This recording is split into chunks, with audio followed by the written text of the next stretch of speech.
Just doing my double check. And we're live! Yay! Welcome back, everybody! It's been about a month since we've been able to come back for Waters Deep Under the Mountain, but here we are. Session 5. We're already at 5. That's not half bad. Someone died. So, Yay. We're live. so Sakaris, as usual, will be providing our recap with his chicken scratch notes.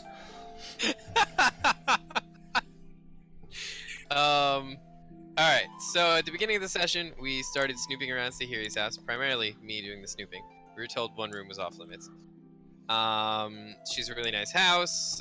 We started taking the objects that we need, so we get beds, chairs, things of that nature. And then we start coming up with, like, names in the background, like, primarily in the Discord chat, for the bar. And then on our way back, Garvin messed with a couple of drunk guys. And then he was very careful about alarming the house. Well, Also, they messed with us first. Yeah, true. Also, he was kind of a dick in the morning. But, you know, it's a normal sibling thing. And then Garvin and Sahiri, they go to get us paid. While Morgan and I go to inquire about tankards for the bar. We have a logo, which I think is in the middle of... It's in the middle of the screen. Look at that. And from the Steam and Steel, it's going to cost us 2 gold per dozen. The name of the bar is the Ghostly Leaf. After we take a rest, we go back to the City of the Dead, and we find some zombies and stuff that Spoopy missed. Turns out, fun fact, Lich directed him. He monologued, but let us live. He seems to have killed Sahiri's parents. The zombies and he were gone. Nothing was okay about this. And then we're also taking a contract, and money will be negotiated. They know where... something. They know where to find us, but we're going to be taking a contract from the city to more or less deal with this threat, because we're the only idiots dumb enough to try it, and the only ones who have had a modicum of success so far. After leaving word with them about finding Elixion, we come home to find him waiting for us. And so we started chit-chatting. Yes, I got confused by my own notes. Shut up, Rhythmic. Don't at me in that tone.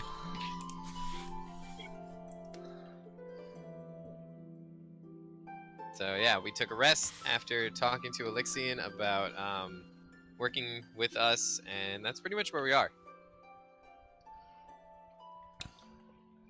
Alright. So, at this point, you guys have pretty much gotten a rest through night. Whether it was restful or not, depends on how actually threatened by that lich you all,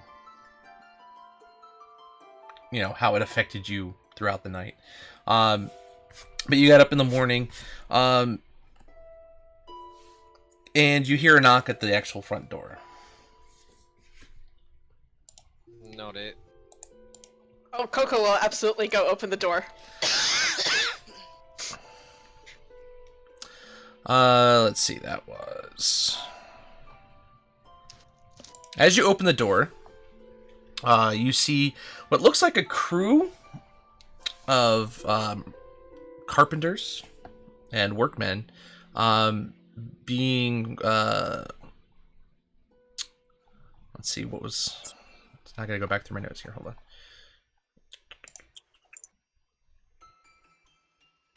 Being led by Broxley Fairkettle, the halfling who worked for the Fellowship of Innkeepers, and he's leading people on with your plans to start construction and repairs on the now named Ghostly Leaf in Trollskull Alley. Greetings! Good morning to you. Greetings. Good morning to you. Oh, I would like to roll to see that I wake up first. Can I do that? So I guess between the two of you, you roll a Constitution check. Yeah. The higher one wakes up first. Oh, you're probably waking up first. I rolled a 2. I mean, I rolled a 2, so... Oh, I got a 13. I'm waking up first. Yeah. Okay. I will mention that.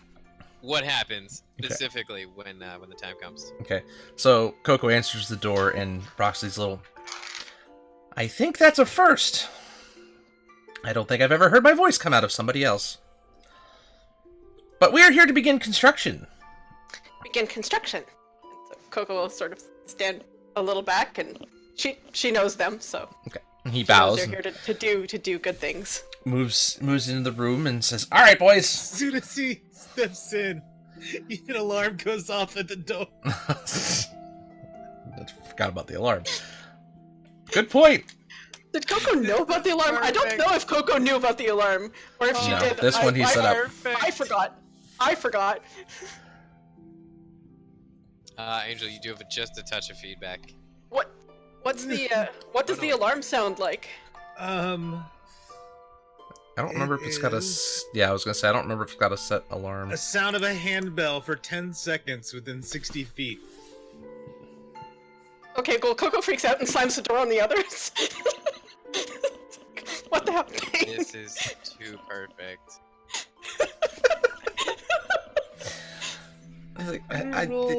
There's an alarm squawk. Can I roll a perception at like disadvantage and save through that? The handbell's not that audible. Yeah, especially. I mean, the house is tall Okay. enough that you should be able to hear it if it's. Because it's not going to change. 10. I rolled a 12, but it's a 10. We lost the cards. Oh no. There he is. He laughed so hard he laughed himself off camera. I broke everything. So at a 10, you hear something. You're not quite sure what it is. Okay. And you're still in that half-dazed state, so you're not sure if it was something you heard in your dreams or if it was something that was actually out and about. I start putting on my armor. Okay.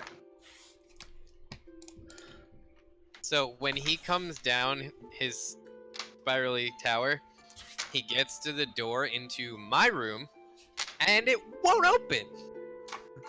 Okay. Because it opens in towards my room, presumably. Or if it opens in towards you, you open it and there's just, like, just brick in front of you. Ah, brotherly love. But it all seems like it's one solid brick that just has the look of the grooves for the grommets. And I don't everything know. like that. Would it open? Does our map show which way it opens? I almost hope it opens in towards Yeah. you. It That's opens even in. better. So you So open I see it, the stone and wall. it's just Okay. wall. You're like, All right. Well, it'll take me some time to get my armor on. So. yeah. Well, when it becomes relevant, you try to get through the door and can't. So It's all fun and games until the brother gets locked in the tower. you've I'll hear it, you've Alex. closed. Coco has closed the door behind Broxley and two of his men who have managed to make it in before the door was slammed closed. I'm was- just gonna there come was an downstairs. There was unexpected ringing. That was not part of the plan. Coco, Garvin set alarms. It's fine. Who's at the door? Bad kitty. Bad kitty. I just opened the door. Opens. Hello? Oh, hey. Well, that Oh, was. This has been by far the most unusual greeting I think I've ever experienced. But Y'all Welcome you- to us. I'm being paid for this job, so as long as it's not a little too uncomfortable, we'll continue on.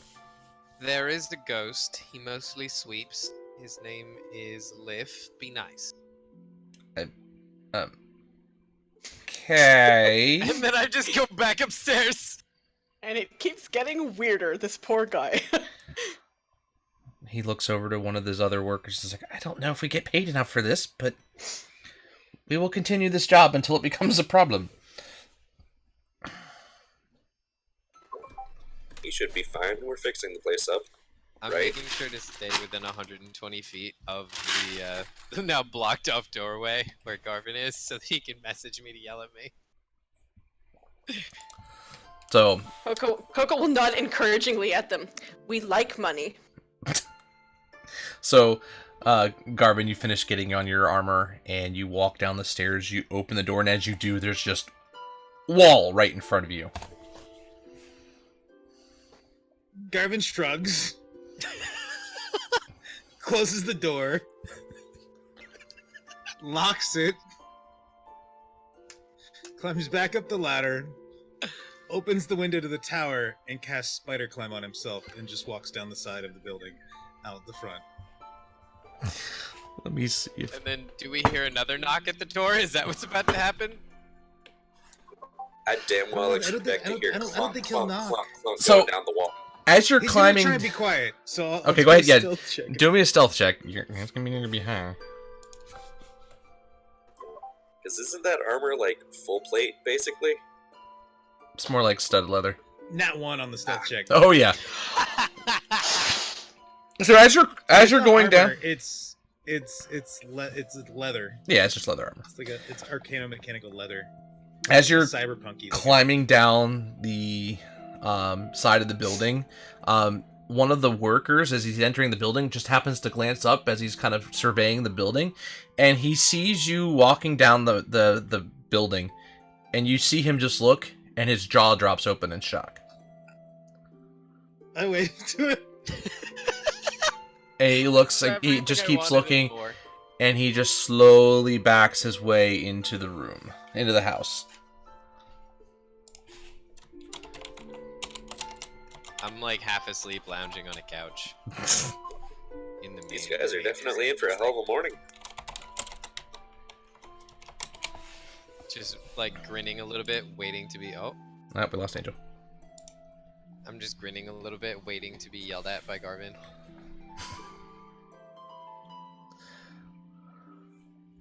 Uh-oh. There he is.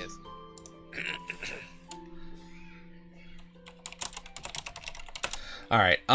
So they start getting to work, and here we go. And they're kind of all gathered around your main, the table downstairs, going over the blueprints of everything that needs to be done, and they're going to slowly start getting to work. As you guys are working, you hear another knock at the door. As you guys are getting ready and making your way down the stairs, you guys hear another knock at the door. Coco! You got it? Coco makes a hissing sound at the door like a cat. Alright, I get up and That's a very cool The sound. door has alarming bells now. She wants nothing to do with it. I groan and get up and trudge back down the stairs and open the door. You can blame Garvin. So you open the door, and there's a half elf with a satchel. It looks like it's full of papers and envelopes. And he pulls one out. Does he look? Yeah, he looks about middle-aged. And he pulls out an envelope, and he says, "I have a letter here for Morgren. Is there a Morgren here?" He's upstairs. I'll take it. Hands you the letter. That's it. Have a good day. You too. Close. Wander back upstairs, drop on a table, drop myself back onto a couch.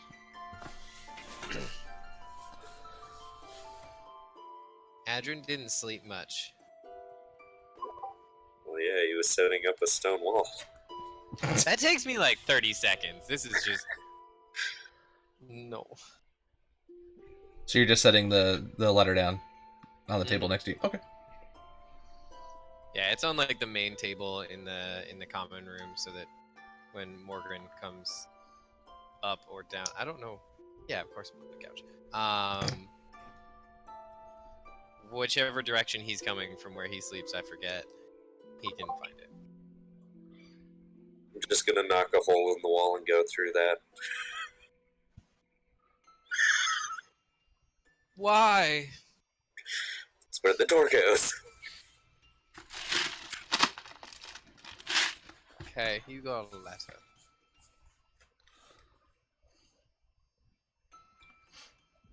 Back to sleep. So Adrian points, as you walk into the room, he points down at the table with a letter that has your name on it.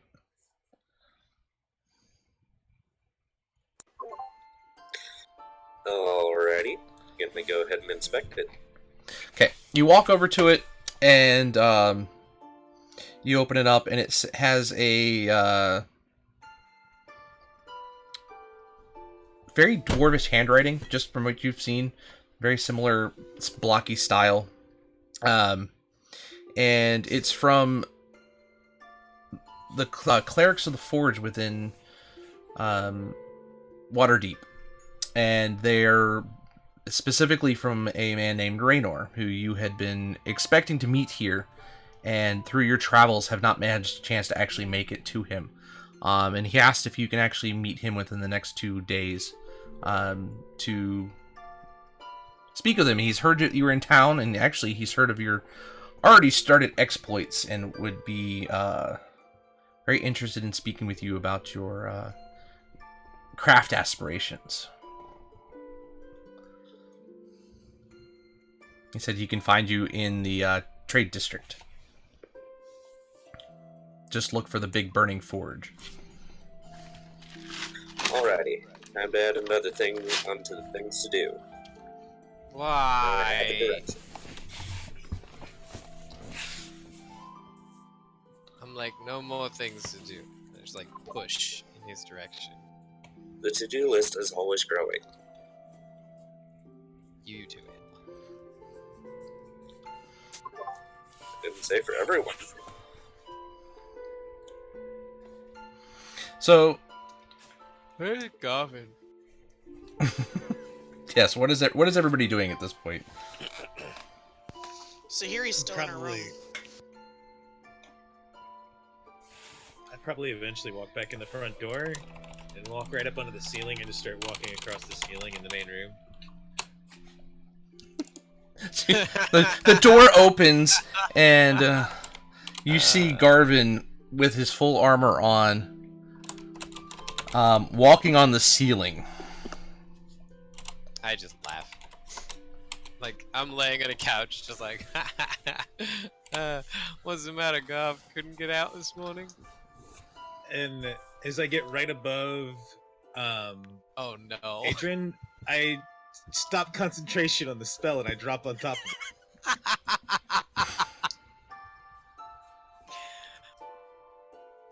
Roll a dex save to see if you can get out of the way. I feel like I need to impose disadvantage on myself. I didn't sleep. That's your call.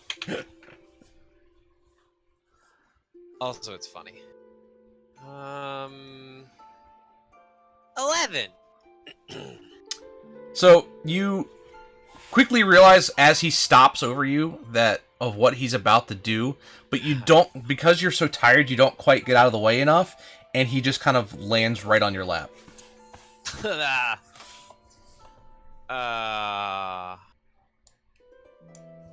Get off.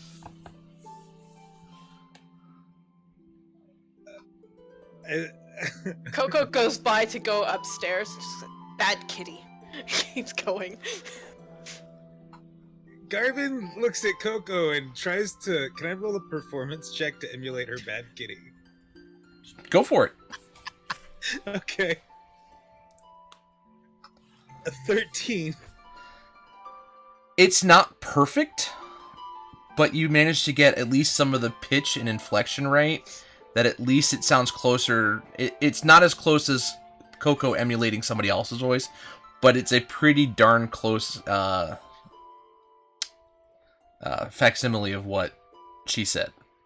So it's like an impression, but not a voice recorder. And he just kind of chuckles to Coco.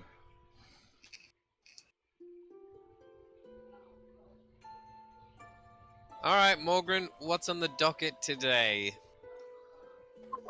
Beds. Okay, that sounds smart. I could use one of those. That's all. Unless anyone else has any get-rich-quick schemes. I mean, unless you want to go fucking kill a lich. We don't know where he is, though. That was the joke, Morgren. Speaking of yesterday, where's Sahiri? That's what Coco's doing. She's going to knock on Sahiri's door. Nice, good cutaway. The other thing is, are we gonna leave someone here to, say hi to the guard captain if he swings by? Big me. give Sahiri a second. I'll respond in a minute. Yeah. Morgan, pick me. I want to stay. But No, how will pick we me. know if you get a comfy bed? I hate you. That's As you guys are kind of plotting and planning things, Broxley comes over and he's like, can I ask you a big favor for the day? Sure. What's up, man? We plan to start working on this main floor, and entrances in and out are probably not going to work for at least the next few hours. And So due don't be here. to our clauses in our contract, it'd probably be best if anybody but us workers are potentially here during that time. So, does Liv complicate the matter? Well, he said he's a ghost, so I would I'm imagine if just- something fell on him, it wouldn't hurt. I'm just checking for your benefit, mate. As if you can find a way to keep him from impeding progress, it'd be better for you. That sounds like a Sahiri thing. Mm-hmm. I'm just gonna start, like... Sorry, guys. Liv. Sahiri got a phone call, Liv. but she's back now. I don't know. Oh, Coco's knocking on your door. Sahiri will begrudgingly say good morning, but she does not sound very happy or like she has particularly had a good evening. Or Good morning. Good morning. Good morning. She will open the door for Coco when she realizes that's who it is.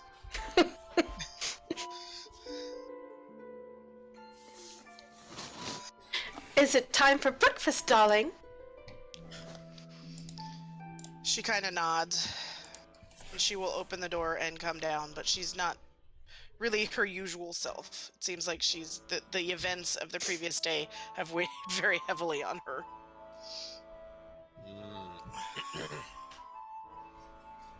This music is really fitting for today with us.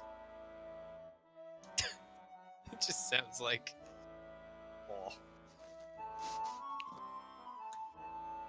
Oh, hey. Sahiri, so the workers are here. They want us not to be. I can't find Liv. Can you ask him to not be... just be nice, I guess. Please? I can certainly try. Thank you. So, Best. everybody kind of roll a perception check. Kinda roll? How do I mean, go ahead and everybody who Oh. cares, roll a perception check, who's like kind of looking around, seeing what's going on. Yeah, it's him looking around. But I get a 6. Better than I got. I rolled a 1, so it's a 7 total. 18. You two are both totally distracted right now. Everybody else... Coco is on the alert after those freaking bells. She's like, Bells of Doom! The other three, you guys notice... You haven't actually seen any sign of Lip this morning. It's been rather quiet on his end.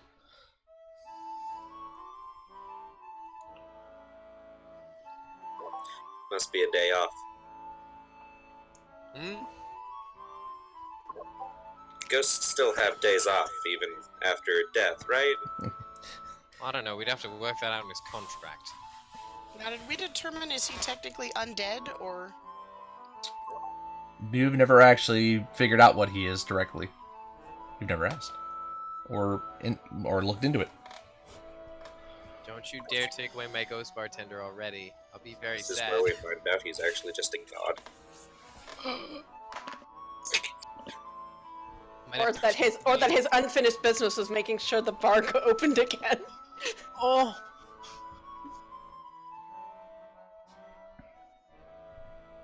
So, again, everybody's downstairs right now. Broxley again's like, so, if you guys could, I think we'll be ready to start in about an hour, if you're able to, vacate the premises. move along would be wonderful right now. You got it, little dude. Much appreciated. All right, team. Beds. That was it. Let's go. Yep. Trade word. After stopping by the place across the street, Oh yeah. we still need to meet the wood carver Mm-hmm. and see if they're actually open. That's a quick stop.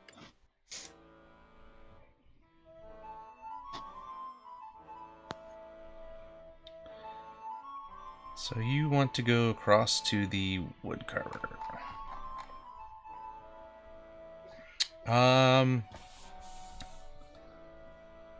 Right, that was the bent nail. You exit out of the building, walk across the street, and again, it just doesn't look like it's been open. For whatever reason, this guy just seems to be the most non-caring of his business, because he has not been there since you guys have managed to be in town. Do a quick knock on the door. Tally!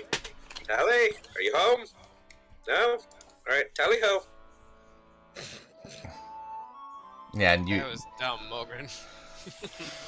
yeah, it was complete silence. You heard nothing other than the echo of your knock throughout the lower floor. So appears he's again still not currently there. This dude either sucks at running a business or he's dead. Well, if he's dead, then we've got some free real estate across the street. I don't want it. Okay. Now what?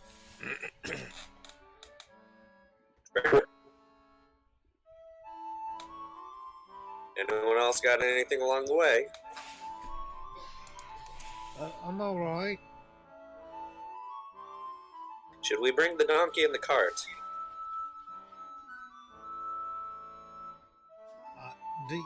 Do you need them? I want to take a nap. Alright. Yes. So we do that, and I take a nap in the cart. Oh, someone. Yeah, we lost. Yeah, there he is. There he is. Can I roll an animal handling check? Yep. So every time Adrian starts to fall asleep, to try to get the donkey to move just enough, sporadically enough, that it's a bumpy ride and it's hard to... Yep. Okay.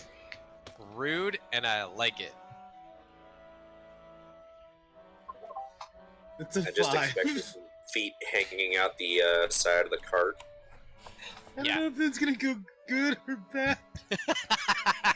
Honestly, at that point, he's really being quite stubborn this morning. He's not even necessarily following your absolute directions. He's kind of just he's wobbling himself around through the street at the moment. Alright, who gave the donkey some of the ale? Damn it, you sleep-deprived bastard.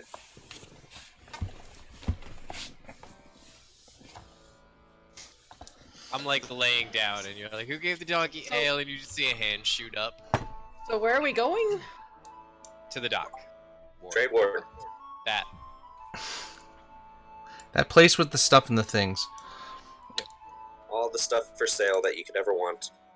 And if you don't see it there, then, well, you'll have to find a darker place. Spooky. All right. So as you guys are walking through, making your way down,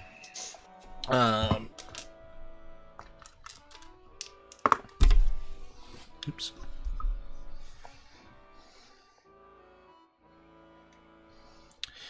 You guys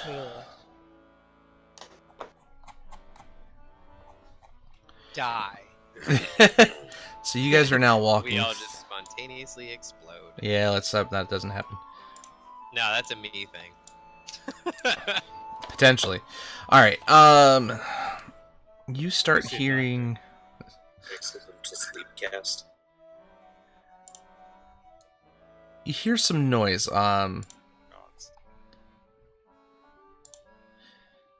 Where's that?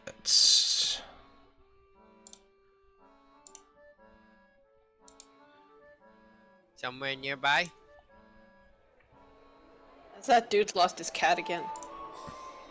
That's our Does it bard. not have- He has to be nice. So,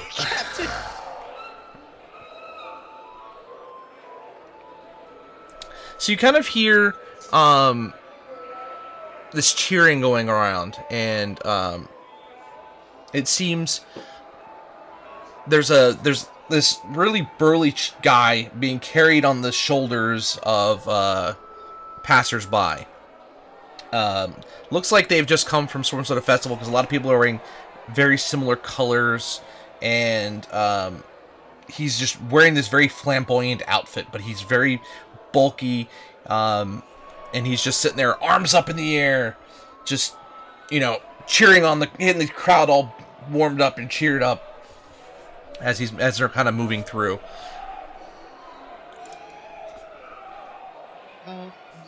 Does anybody else see that? I sit up grumpily. Shouldn't it be the big guy carrying the little people? Anybody? I mean... Coco shrugs.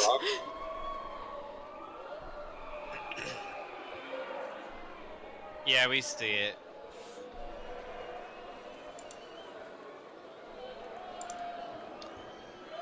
So you want me to go and ask them? Fuck it.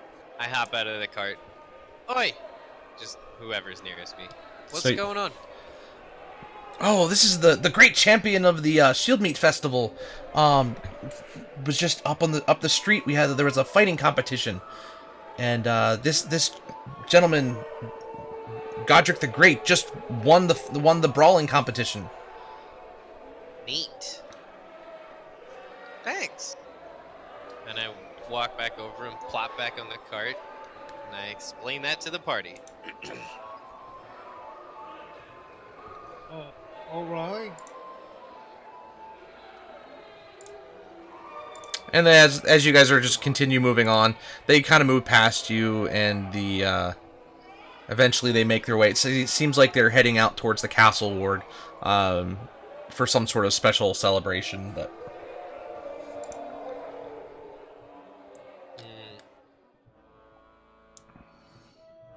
It's quiet again.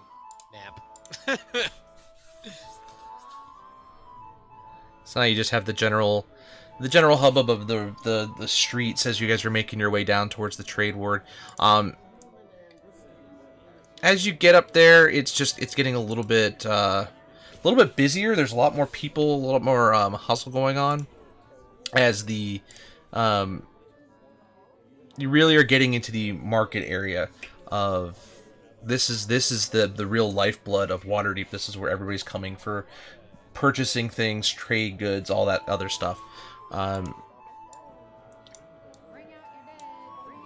So you see,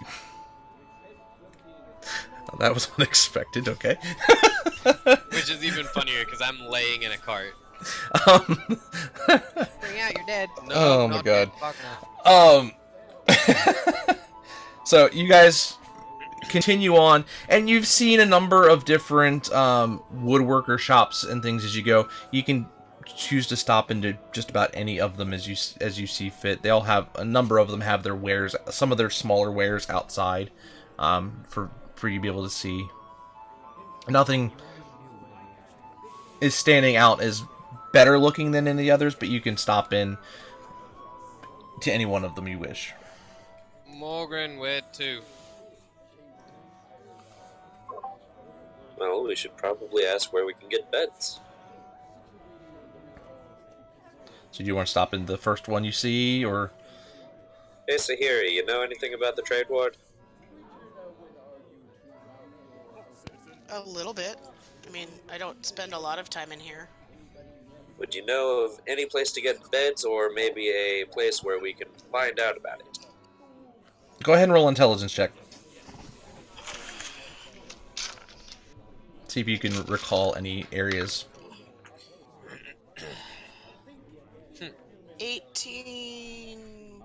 19. Okay, you know your parents had bought a number of their bits of furniture from a store about 3 streets down,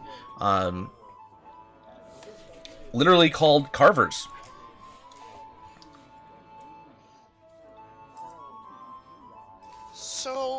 if we go over 3 streets, there's a place called Carver's. Tally ho.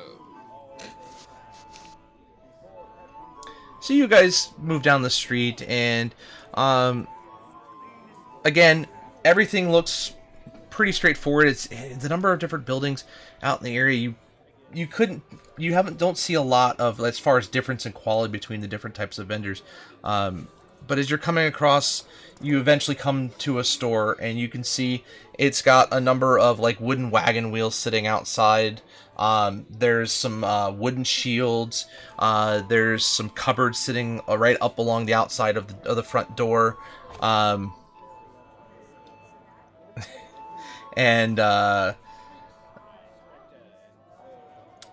as you can see, there's a big wooden sign that's labeled Carver's on the top.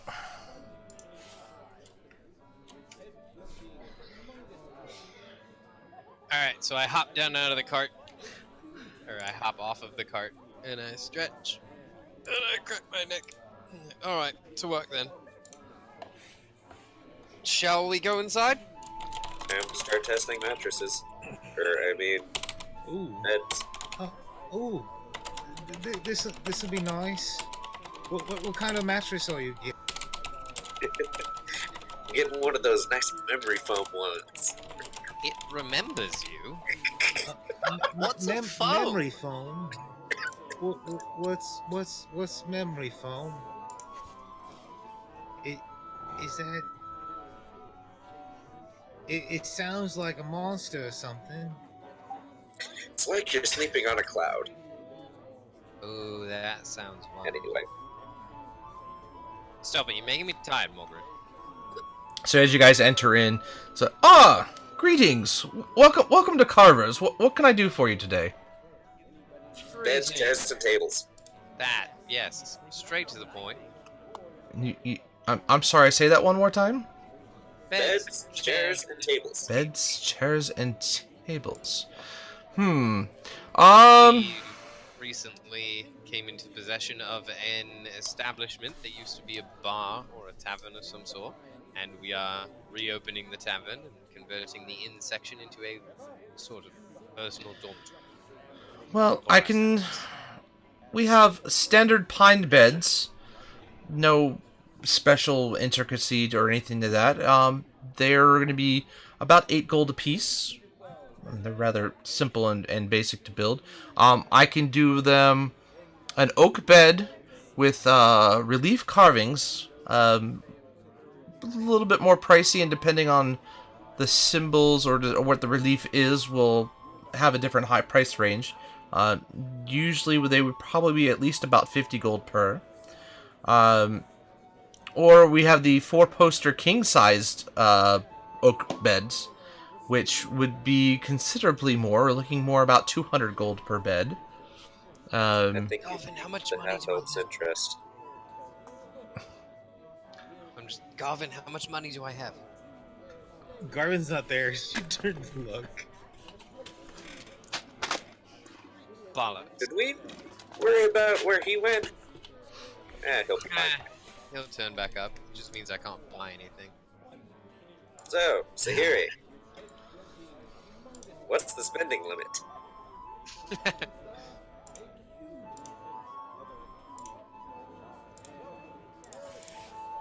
Yes, how much party gold do we have currently?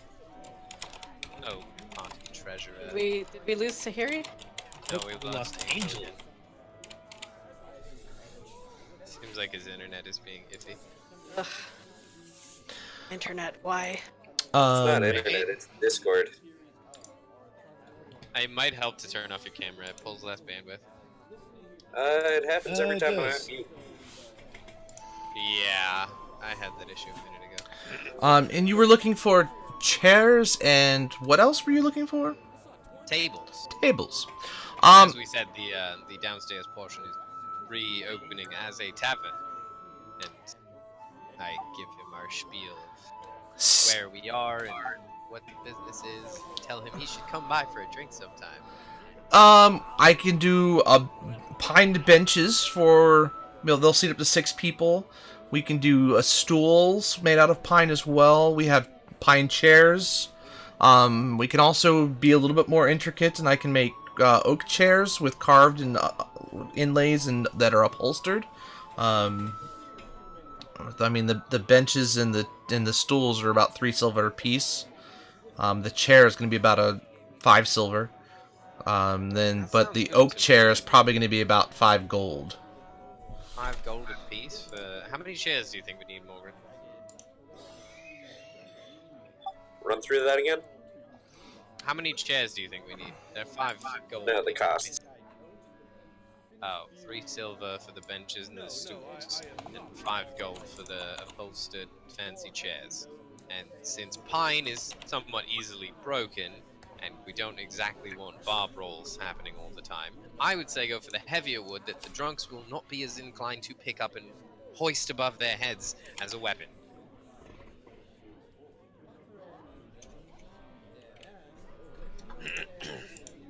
I walk back in and I've got 2 cups of coffee and I'm sipping on one and I'm kind of like holding a second cup, taunting Adrian, like, haha, I've got 2 cups, you can't have one. Really? Now? Bitch. And I just turn Just away. takes a sip. Here you are. He feels a little bad, Yeah? gives him the coffee. Yeah. Thank you, Gavin. Sorry about your door. Do you think we should get the logo branded on the chairs? Yeah. So, carved inlay then? So Yeah, plus, as I said, oak heavier than pine, harder to break, less likely to be used as some sort of weapon and yeeted about the room.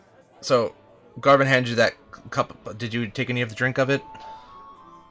Oh no, yeah. As you go and take your first Son of sip, a bitch!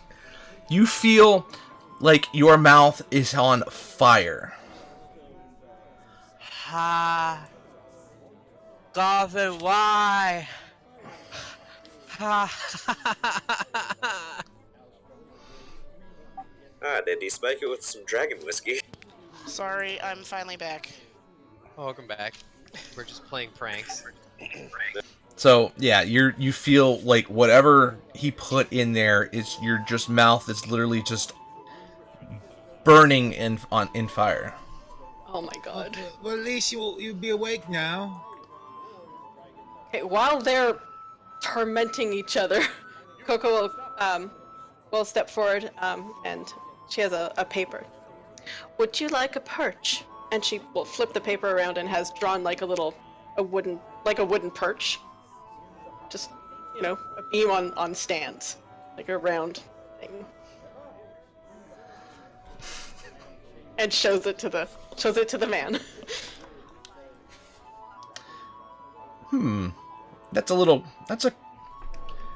How big would you need it to be? Oh.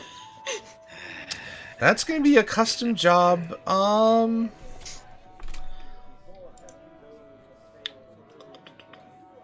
take me a little bit extra time. We'll say that's gonna be 2 gold, 5 silver. Okay. Coco pulls out a gold piece from her things and hands it over. Half up front.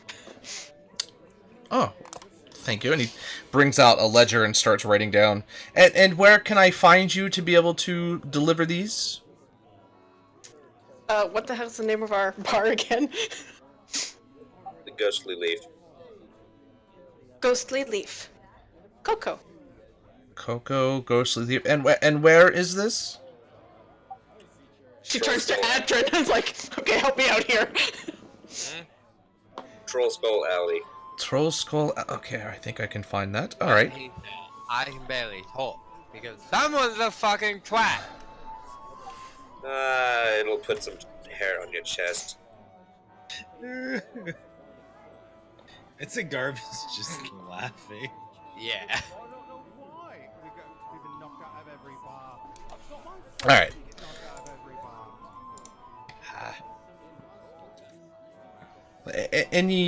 All right. So I have the perch. What else specifically do you want? Would you like?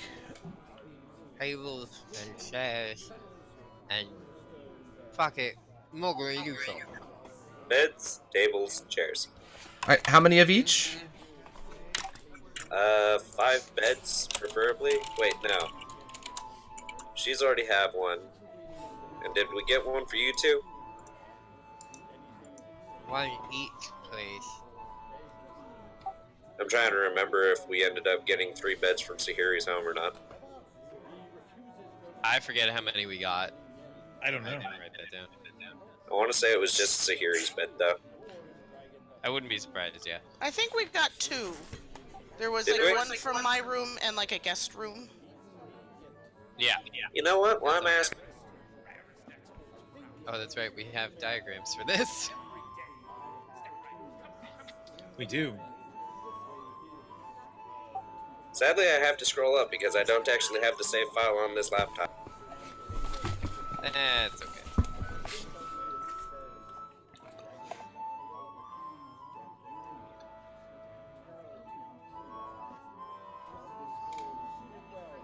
Okay. So, all right. So we'll say beds, chairs. So what type of chairs are you guys gonna get while you're looking that up? Probably the well, heavy we're- oak ones. Yeah, that was what we were leaning towards, but we have to check with Sahiri to see how much money we have. The carved oak chairs. Yeah, get the emblem on it and everything. Yeah, another, or at least just some leafy filigree. It doesn't have to be specifically that emblem. Because, like, specifics is probably going to cost us more, you know, just basic leafy filigree. And you wanted if this. it's just a basic payment for 5 gold, regardless, then it won't matter either way. Yeah, that's true. And how many tables? A number larger than 1. Morgan, you're in charge of planning this shit.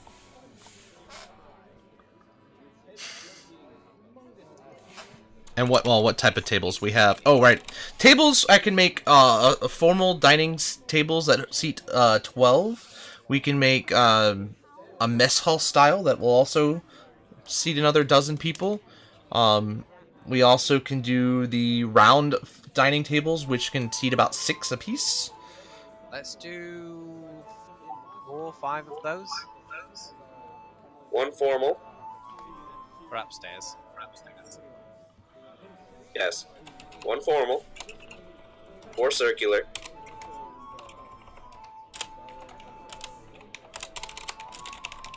That should do it. And how many you said 1 formal, 4 circular? Yes. Yes. Garvin, how much money do I have? Also, if you spike my coffee again, I will actually hurt you. I think we have like 19 gold. Between us? He hasn't I been remember taking that. anything from like we've been collecting. So 12. Ah, that's So you need 36 tables? Yeah. I mean 36 chairs with that many tables? Roughly. Okay. And you still said 5 beds? No. It's gonna be 2 beds. 2 beds. Okay. So Does Coco want bed? I believe Coco wants a perch. Just making sure. For all we know, she could be nicknamed the Thinker. So that's gonna be 10 gold. you're quiet. He's just being an idiot. Got the math. Got a very dubious look. Which is probably hard to do on a bird's face. Yes. Coco's very expressive. The most expressive verb. And If we get some gold dust, I can put a password on one of the doors in the house. Is it gonna be on your tower? No, that's why he wants extra gold dust. 192. He's gonna I think buy it's his own probably gold fine. dust for All that, right. whether or not we buy any for the main housing area. Although, it's not a bad idea for us to effectively password lock the door between the tavern and where we live. All right, so Carver's sitting there writing out his total for the costs, and he's calculated about 208 gold is going to be the cost for all of those items together. Tahiri? Well, we've got 250 from the 5 zombies, so Yeah. But then Sounds we like have- we're still gonna need to go and kill some more zombies later. yeah. Give me a minute with him. Carver, friend, is there anything that we might be able to do to work this out? Perhaps lower the cost ever so slightly by giving you sort of a free pass for a discount on the Well, wet. honestly, I already have the best prices in town, and I tend to not negotiate a price. So it's And what a. if we do free advertising for you? I'm in the heart of the trade ward, and I'm usually pretty busy. So, I mean, take it or leave it. Well, that is why I asked if there was any way. If there isn't, there isn't, and we'll make do. How about we give him free access on opening night Yeah, would that knock a instead of the couple cover charge? How much is Maybe your cover VIP charge? service. How much? Obviously, it's 500 gold just to get in. God, No. I'm kidding. I feel like cover charges are a modern thing. Yeah, but They we kind didn't of are. initiate it. Whoever We could say just that, I mean, invented we're that just wanted more money. the way that Garvin's thinking of this is like it's opening night, so maybe we're doing a special event, like charging like maybe for VIP was like the like like he comes in, he's drinking for free for the night or something, How about this? For the amount of work that I have from you, it's not a unusual. I mean, it's not a small amount, and you do seem to be putting together a new business. Rather than discounting, because this is pretty close to cost. It's enough for me to be able to have a profit and live. But I could make you. You know what I'll do? I'll do the upholstery on the chairs for free. So you can have your chairs with your what colors do you have for your business? Browns, greens. I like burgundy myself. It hides wine stains really well. Do we want to go with fall colors? I mean, given the city we're in, it seems fitting. Fall colors it is then. Burgundy and a brown color. Okay, Burgundy also works very So- well on oaken chairs. I will, for no extra charge, upholster all of your chairs. Deal.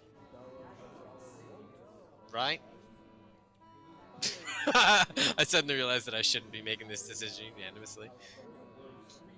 I mean, if you guys are in wanting to get this business operating, then Yeah. So he continues writing his ledger. And then he goes over to behind his counter, pulls out a contract sheet, and starts writing down your orders. So So we got here's an order for 3 beds. 2 pine beds, 36 oak-carved chairs, upholstered, no extra charge, 1 formal table, 4 circular tables, and a perch. Yeah, that sounds like it's about everything. Okay. So he Wonderful. signs out the contract, and so with the perch, which was not included in my initial price here because we'd already discussed that, it'll be 210 gold, 5 silver. Which 1 gold has already been paid off on that, thanks to your Kanku friend over here. What? Okay. Well, Coco figured that hers might be a separate order from the full furniture thing that we're doing. Garvin Not that it just makes looks it- to the not rest that of it you makes guys a and kind of difference. shrugs like, okay, Are we I going mean, through with I this? don't know if we've got enough gold. Didn't Sahiri say She we- told you there was 250 Oh, that we have yeah, from the okay. zombies. Are we all in agreement then? Yes? Good. We have the money. It's just whether or not it's yes or no. Sahiri? Any complaints? no. Right. And I you extend a handshake. Shakes his hand. He spins the contract around and please sign.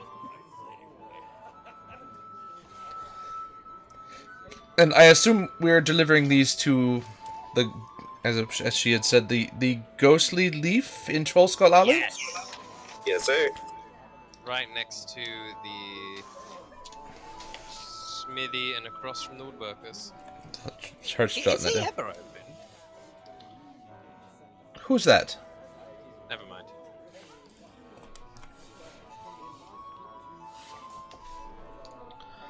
Well, it's Yeah. it's been a pleasure doing business with you. I would, with the number of chairs, I expect it'll take probably 5 days to get completed. I have a number of Sweet, workers that'll help with lines that. up timeline really well. Right, Anything well- else I can do for you? You wanted to find out about gold dust, right, Garvin? Yeah, Do you know of any shops nearby that would do? gold, dust, precious metals, gems, and Um, the like? There's a alchemist supplies that's just 2 doors down. Yeah. Or Garvin, we could go back to our friend from last week. Well, I guess it only matters what all you would like, because I don't have enough for myself right now. No, we don't. It does also seem like a bit of a project for after things get up and running. Yeah. It literally takes me just a moment. Yeah, It's exactly. up to you. So, But If that's where you get a little bit more cash. we wouldn't have to use alarms. True enough.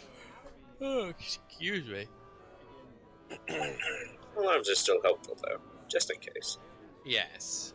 Essentially, the door itself thank would not you. be able to be open or closed without the password being uttered. The password would suppress the spell for a full minute. Yep. This is permanent until something dispels the magic from it. It's a one-time thing. It's always there. Yeah, so that sounds like something we should do after we get our next little chunk of change from So killing more zombies or something. So this is gold so dust it's you need.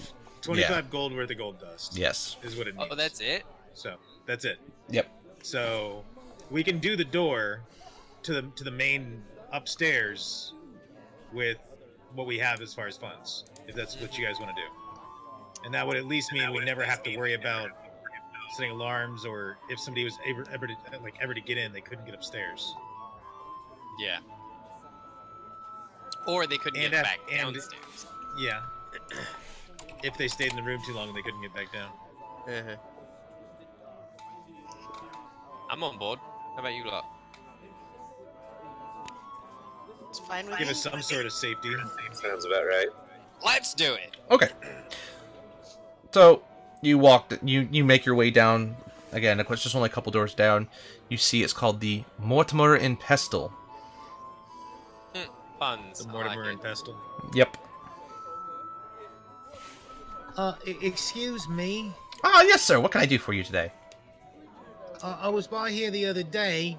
I was curious. Do you have any gold dust? Oh, depends on how much you need. Well, is So, like, just for sake of my own mind, because my character would have some knowledge of this, is gold dust cheaper than regular gold? Yes. Because you could use. Okay. Yeah, because it's Okay. not really much of a currency-based thing, and it's not completely So- pure. What the spell is calling for is 25 gold Yeah. worth, which is consumed. Is that 25 gold dusts worth of, like, the value of the dust itself, or is that the value of the coin I'm spending to purchase the dust?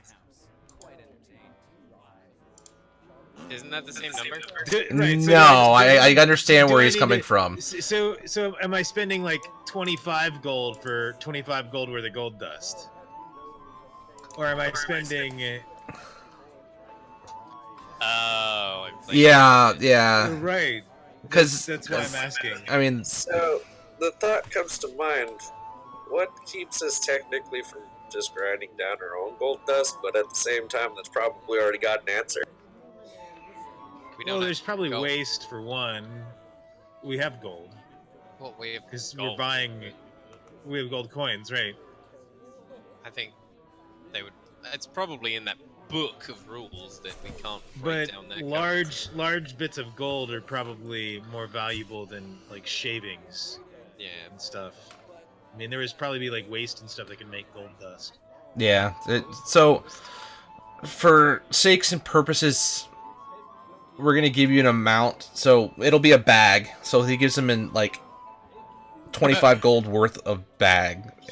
Garvin buys I'm a not bag of I'm not sure of a good way of really.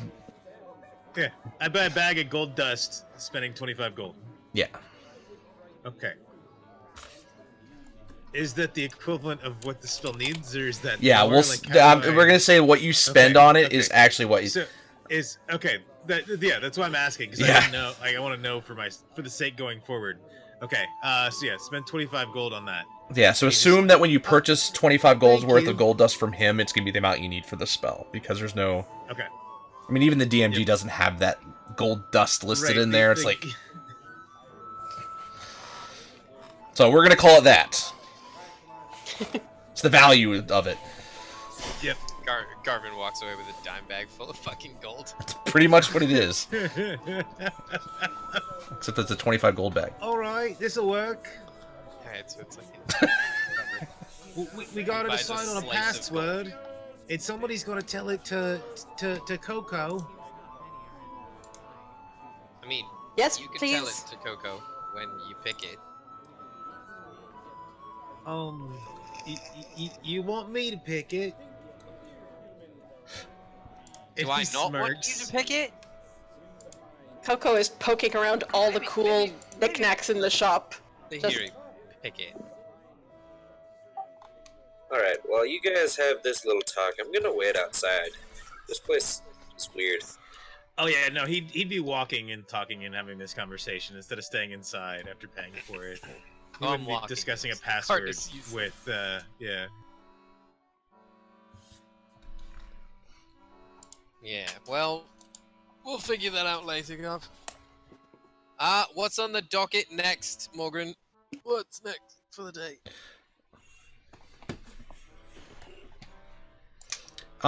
Just everybody do me a quick favor. Do we, actually, what's everybody's passive perceptions? Not good. 14. 13. Okay. Is that 8. with or without, like proficiency in it? No, passive It should be already it's listed on your, there. It's on your character sheet in D&D Oh. Beyond. On the left, look down halfway. 16. Wow. Okay. Wisdom's Sorry. not a dump stat. Clearly. You wouldn't I think need it from a the way you reasonable wisdom behave. Character. Yeah. That's lack of intelligence. That's why he's in charge of that. Good with people, good with... And I have lack of wisdom. Yeah, we... Together, we make a fully functioning human being. And a lack of strength. Okay. We have almost all of it. We're screwed when it comes to heavy things. Yeah, if you need to lift anything, you do not turn to the Morning Star Brothers. Just don't. Okay. -1 strength, lol. Okay, so you guys start heading back. You didn't come out with any actual furniture.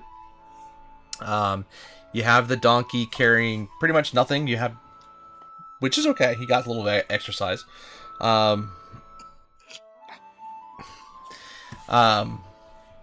So you guys are slowly making your way back. You guys get back into the North Ward, and it's actually pretty quiet. It seems like the festivities that you guys have witnessed as you were heading out have died down a little bit. And as you guys are getting back, you guys get right outside of Troll Skull Alley. And as you guys get there,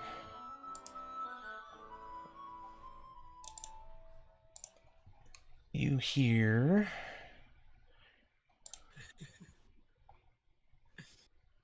Where is it? Where is it?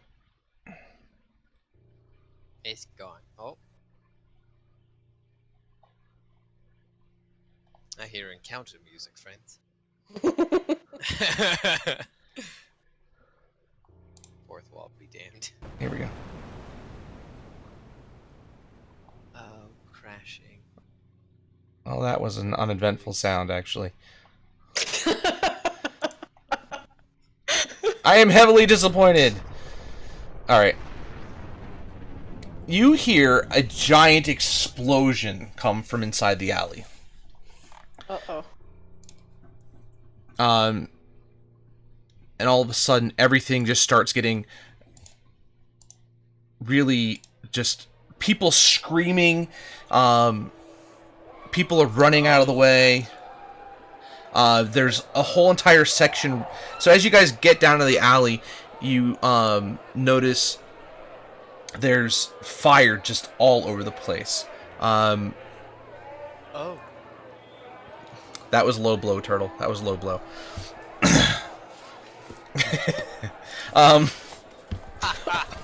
Ouch. Ooh. Shots. You see there's bodies lying on the ground. None of the buildings, though, look like they've been affected at all. But it looks just... So what you guys can see, looks like there's... Well, roll me a perception check, actually, everybody who's there. Oh, come on! A 0. 16. So, plus... Alright, so technically I got a 7. Alright, Coco and Sahiri, you guys see there's about 11 people that look like they're dead on the ground right now. Ooh. You also notice that, while you're standing there, Morgan's actually not in the group. But, I start rushing off to try to put out fires and stuff, cause like... Yeah, so the fire looks like it's kind of self-contained and it's kind of dealing with itself, but it's in this one area within the entranceway to the alley. Fires don't deal with themselves. That is not how fire works. No, mold earth deals with fires. No. So, based on the size of the explosion, you think that this might have been some sort of fireball that was cast out here. You see, let's see, yeah, 11 people are dead. You see, there's like an elderly human female who's lying on the ground. There's 2 cloaked humans clad in leather armor. Both of them have long swords on. And Drawn or no? they're sheathed. There's a male gnome with a burned cloak who's got a dagger in his hand, who's about 10 feet in front of the 2 cloaked humans. There are 2 female humans and a half-elf that are kind of... They look like they're dressed in plain clothes that just kind of are there. And then there's 2 other halflings with instruments in their hands, lying on the ground with 2 other males around them. Yeah, I start trying to deal with the fire. That's it. Because I haven't even noticed all of this. I'm just going straight for the Sahiri thing that looks like begins- it's gonna do the most damage. Checking the bodies. Okay, Sign of life. so on the 2 humans, you can tell every single one of them are dead. Whatever caused this explosion seemed to have killed them on impact. Then I don't touch them any other than to assess where they are and wait for the guard because I'm not moving bodies till the guard gives me clearance. You mentioned that Morgan is not with the group. Yeah, you do not see him around. Okay, Coco's gonna start actively looking for him. Okay.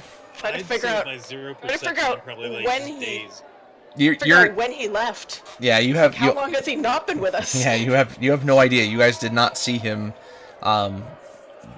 leave. How far is the whole scene of carnage from our place? It's so the Troll Skull Alley enters on the eastern side. So you guys were coming in on the eastern side of Troll Skull Alley. Your house is a half a block away from there, so it doesn't look like it was anywhere near your house, but it was in the alley at least. Okay. Does it look? Actually, never mind. I don't know anything that's going on. All right, Coco's gonna hide, like do a slink along the wall kind of thing, and see if she can see if anyone is looking.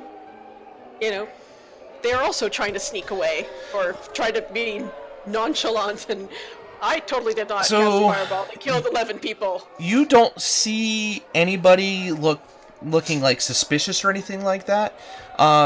You do see a lot of people who are just... Some people are standing around kind of in shock. You see... let's see... Where was that? You see the owner of the...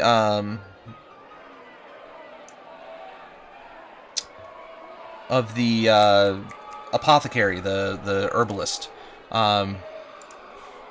She's outside. She's looking around.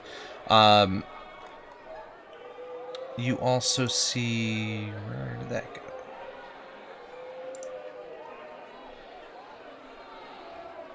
Love when I misplace it. You see somebody coming out of the Tiger's Eye, which is another one of the buildings there. They're standing right inside the doorway. And the Tiger's Eye is that kind of detective agency kind of place that they had in there. And Fala is the Corlin's Crown. She's the owner of that apothecary. So you see both of them, kind of those two people sitting around. And then you see there's a 12-year-old boy also sticking around, in absolute tears, crying on the ground, looking directly at the halflings that were standing there. Do I see that? You didn't see much of anything with your roll. You and Garvin are both standing there, just absolute shock at seeing the level of destruction going on. That hearing the sound and then coming around the corner and seeing the aftermath. My ears are still ringing, and I'm kind of tapping my head. Coco's gonna go over to the little boy. Stahiria will join her.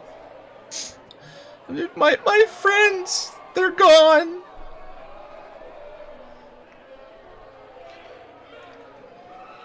See, clearly he means the halflings. Says, 1 minute they were playing music and dancing, and the next they're lying on the ground. All I did was run over to grab a drink, and next minute they were gone. It will be okay. Coco gives him a pat on the shoulder. She doesn't actually have condolences in her book, in her lexicon yet. We're gonna teach you some after this. After I heard the explosion, all I was doing was running over here to grab a drink of water, and then the explosion, and I hid behind the barrel, and there was this plop sound, and I found this in the barrel, and he hands you this necklace, and it's got little red orbs along the necklace. One of them looks like it's actually, like it's missing a piece of it. Am I standing right there? If you're still in shock staring at the scene, you're probably about 15 feet away from them. Well, the player probably knows what that might be, but I don't think Coco knows what that necklace is. It's just a shiny. It's a shiny. Are your parents somewhere near here? No, they're... I was visiting my friends. I live out in the dock ward. Oh. What's your name? My name's Martin. Hello, Martin. I'm Sahiri. Hello, Martin. I'd say it's nice to meet you, but given the circumstance. It's okay. We will take care of your friends. We will find them a nice resting place.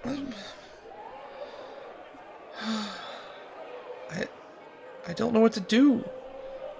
And I don't know what to Go. I don't know what to do with these. with this necklace? Uh, You just found it in a barrel?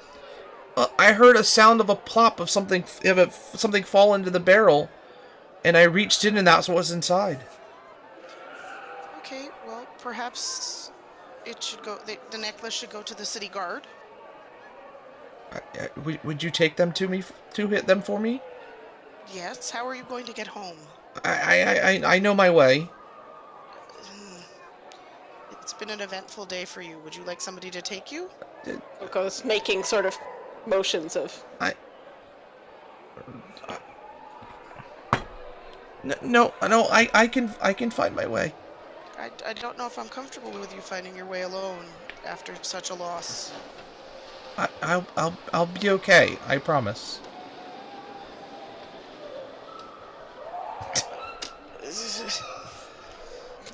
I would feel more comfortable if you let us take you home. No, really. He roll a insight check. All right, I'm just gonna say I want to roll an insight check on this little kid now. He's trying to frame you two.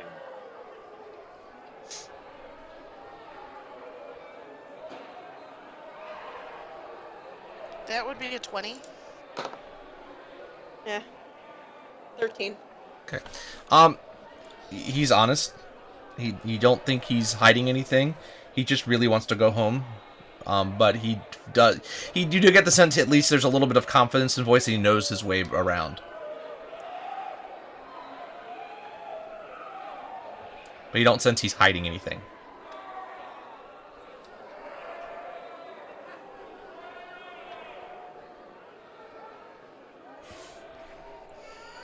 Are you sure you can find your way?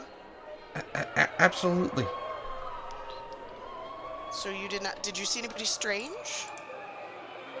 I didn't see anything. I ran to the barrel to grab a drink, heard the explosion, hid behind the barrel, heard the drop, and then that's when you came around. Okay.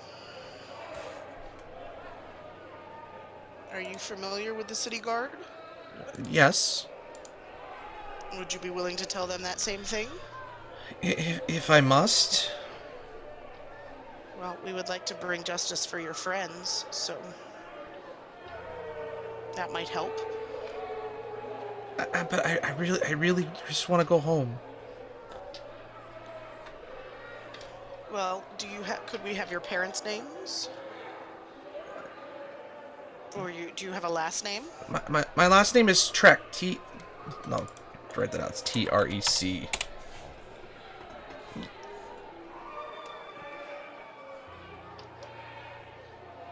I promise we will take good care of your friends.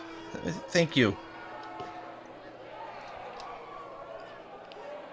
And he runs off as quickly as he can. Still in absolute tears as he's running out, though. I do better with the dead than the living. Can I do stuff yet?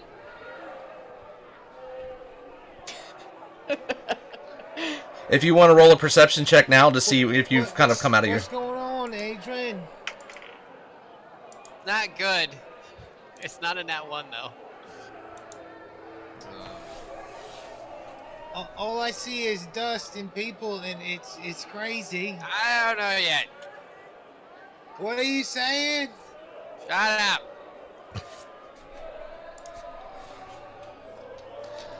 So, Sahiri, he handed you the necklace.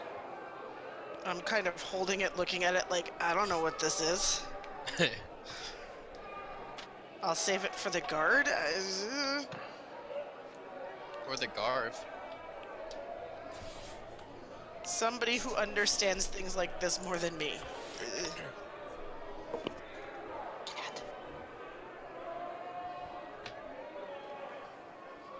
I look around. It's the fire going out. The fires at this point is pretty much burned itself down, and Okay. it's just now you can see the giant scorch mark on the ground, and of course the dead bodies on the ground. Yeah, well, I can take care of that in a minute. Once the guard gets here and sees what happens. That's it. We have a cart. It's a non-issue. And a mortuary. Dark. I like it. So That's what's, Sahiri's life. I mean, what's the barrel? What's the barrel near? Is it? Hi, cat. Hello. Really? Really? I'm trying to roleplay. It was dropped into the barrel from above, or had to have been, probably. Yeah, it's Presumably. Okay, so- actually over, not near one of the businesses directly. It's one of the houses within the alley. So what's directly above the barrel? So, when you're looking up, you kind of see it's just the edge of the house roof. So, it whatever it was coming from that edge of so the barrel's on the ground, here, the roof slide is angled, and it dips right down directly into that spot. Okay.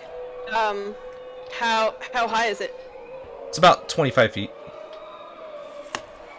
Are the houses here together, or like, are they wall to wall together, or are there alleys in there? They're all together. So the only way the alley kind of goes straight north on the eastern side, wraps around, and there's a southern entrance, there's a northern entrance, and then it kind of ends in a dead end. There's all the buildings though are tightly woven in together. So there's no like individual alleys between each of the buildings. So like brownstones in Philadelphia. Yeah. Okay. So there's no real way to get up there without going into a house. Is that right? Yes.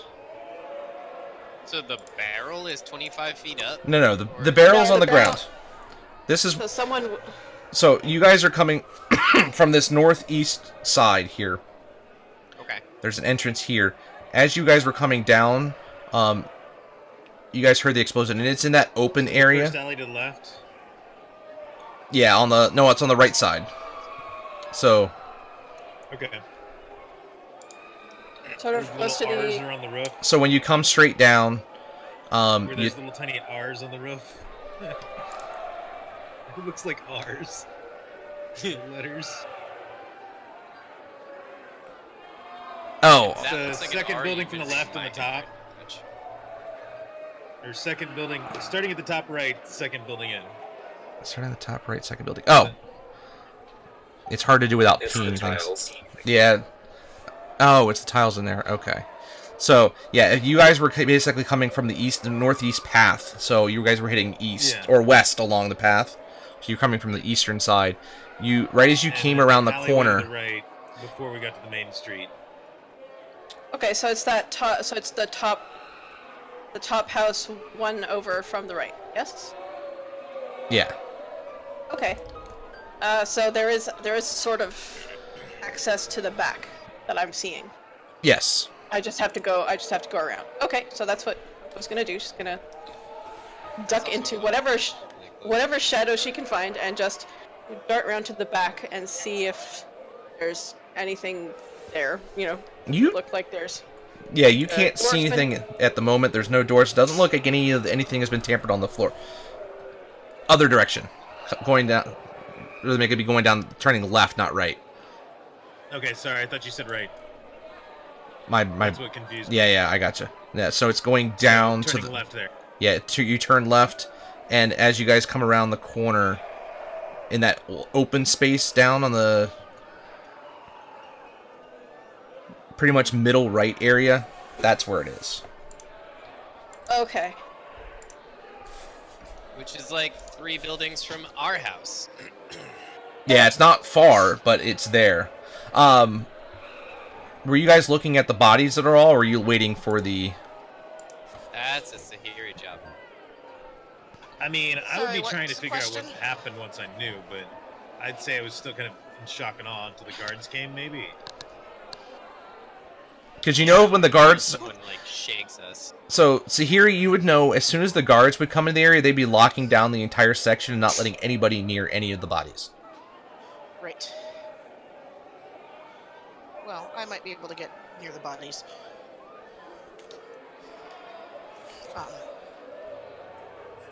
But yeah, so I say once the guards get here, nobody's going anywhere.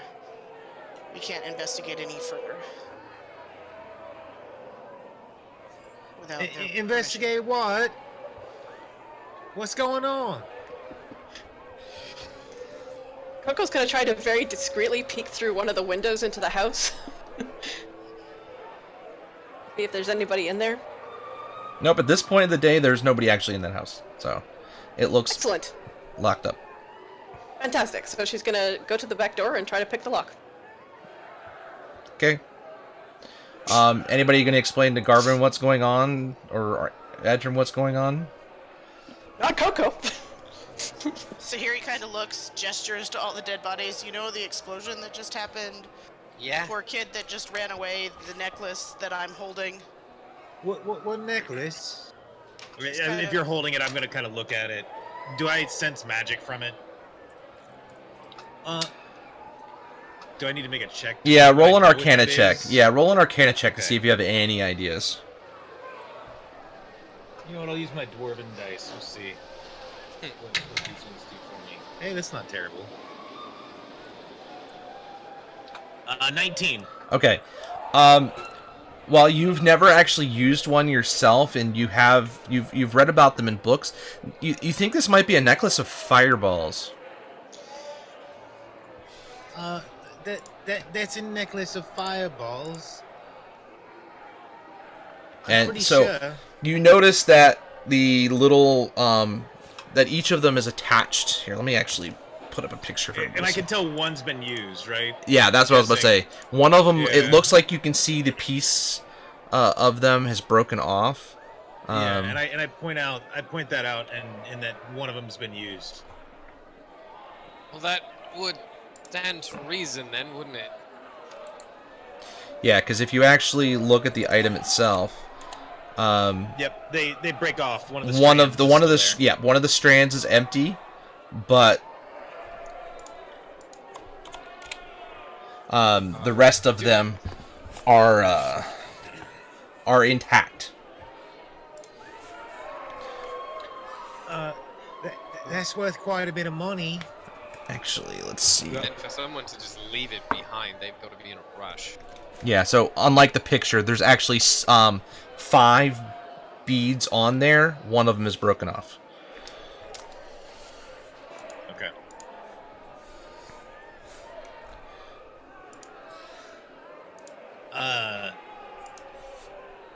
The bodies that are on the ground, do I see any symbols on them? Not from just cursory glancing. I'll do it like an investigation on like quick. Just I'm not gonna give a cursory glance, but I'm gonna kind of like give a pat down to see if I see any symbols or anything. Like maybe flip them over, check areas that there might be. Okay. Yeah, go ahead and do a quick Especially investigation. especially the 2 bards. The Look like possibly bards. oh, the halflings that were with the instruments and the 2 other ones with him. Yeah. Okay. So while he's doing that, the one person brandishing a dagger, are they still about? They were one of the dead people. With a 16 investigation, so you are looking over the halflings from the position that they are in. It looks like the 2 females were playing the instruments, and the 2 males were actually sitting there dancing. And whether the explosion from the fireball just literally knocked them off their feet and killed them instantly. So you don't see any type of markings or anything special about them. Okay. But no like symbols or like guild or clan or anything like that. Not, that would not on the 4 of them, no. Okay. Then he moves to the others after that. Okay. Continues looking. So the next one up to there is a male gnome. He's got the one with the burned cloak, and he's got a dagger in his hand.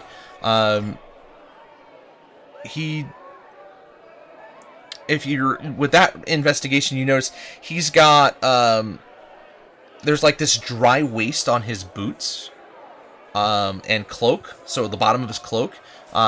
Looks like it might have been like he may have spent some time in the sewers, but he's also got a pouch on him that has 5 gemstones in it.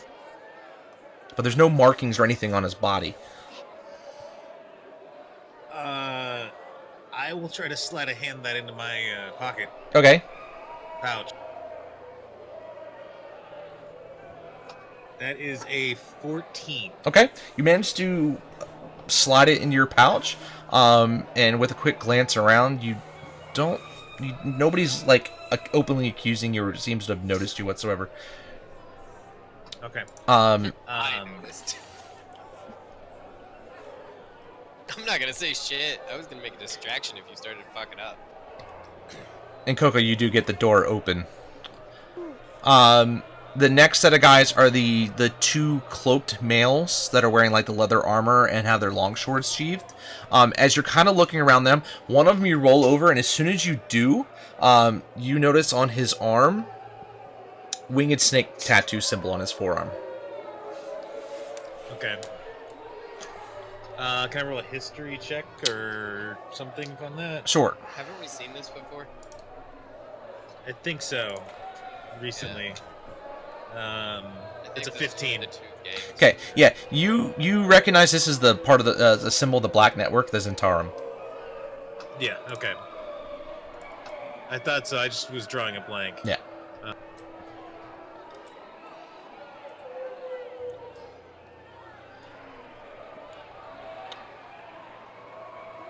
And then the 2 others, you kind of look, they look like they might be servants that were running errands. One of them actually had a basket in their hand that's now singed and charred, with some destroyed food. They might have been,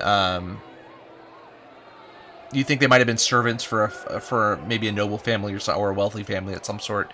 And then the other one, the old elderly female, she doesn't have anything to figure out really what she's doing. She may have just been out there for a walk and just kind of got caught in the crossfire of the shot. You do see the spot where you think the impact happened was between the gnome and the 2 Zentarum. Just based on the position of where the explosion was. Yeah. And the gnome had no symbols or anything on it. No.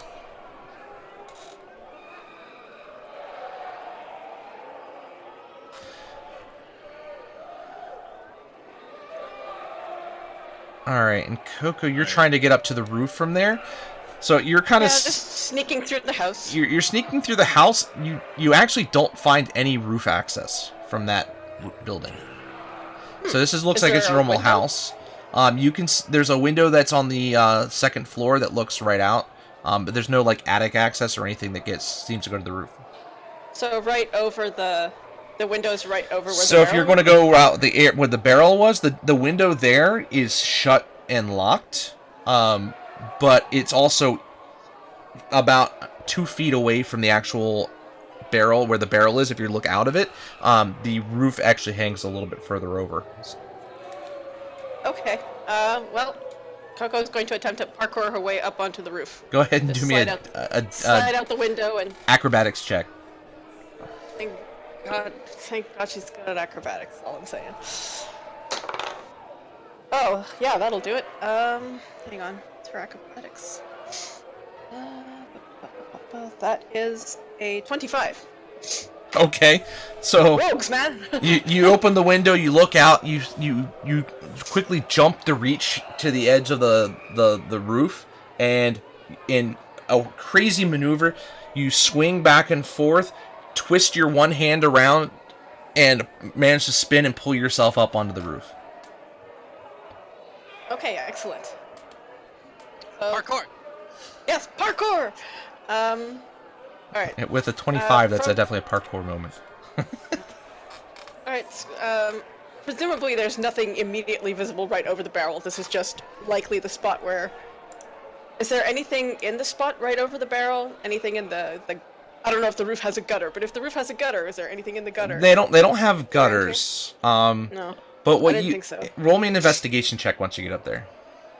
Okay, that's not my forte. Investigation.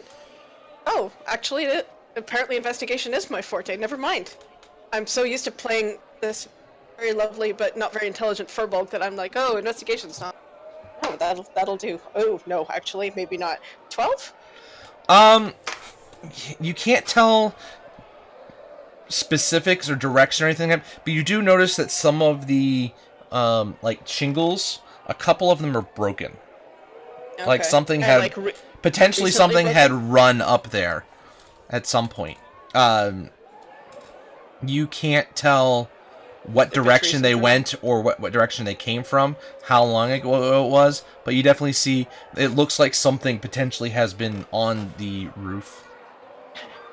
Okay, and if I scramble all the way up to the crest of the roof, can I? And I'm not looking at the street. I'm looking the other way. So Is there anything go going ahead on? and Anybody? go ahead and roll a perception on that one.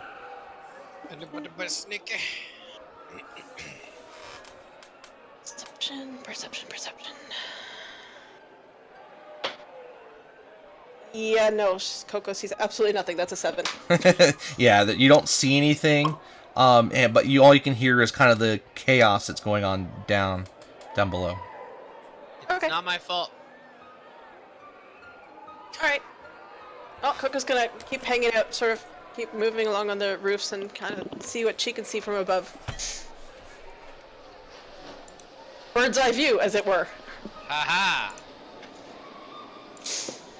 Alright, so we have nothing we really can do until the guard gets here, right? Because the dead people are dead. And the dead people are the ones that we would have been sort of talking to about what happened. Unless we can just stop a random passerby and be like, hey, what happened? Yeah, I wanted to do that. I'm sorry, say that one more time. Can I just stop like a random passerby and be like, what happened? You can. I mean, I'm not gonna get much, but maybe they have some small piece of information that can either confirm a theory or whatever, you know? So, Nothing. okay, the person that's closest to you that you should walk up to actually ends up being Fala of the Corellin's Crown, the herbalist. Oh yeah, we met her. Yep. Fala, what the hell's is going on? What happened? Did you see it? Are you okay? The fuck?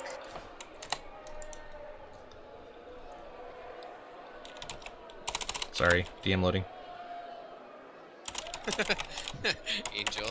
That would be that woodworker across the street who never opens his store. Don't even. So, I was watering plants in the greenhouse on the second floor of my shop when the blast blew out some of the windows. Luckily, I wasn't injured. Through the smoke, I saw a cloaked man take something from the body of the dead gnome, then start limping away. He was badly burned and casting glances over his shoulder like he was afraid someone might follow him. He was heading towards the bent nail. Hold on, sweetheart. Slow down. Cloak. Figure. Limp away from the dead guys? The ones in the black or the small one? The small one, the gnome, not the humans.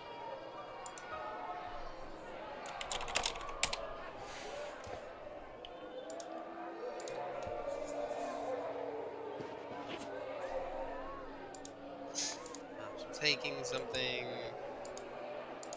Did you see anything else? No. I mean, as I said, they They went around the corner past the bent nail, and I didn't see where they went from there. Got it. Gov, come here. And I just head that way. All right. Hang on. I was talking to. I guess I'll see you later, Sahiri. He needs Oh. me. Sorry. And he just kind of sits there awkwardly for a moment. Okay. Uh, I'll wait for the guard. all right. We'll be right back. Okay.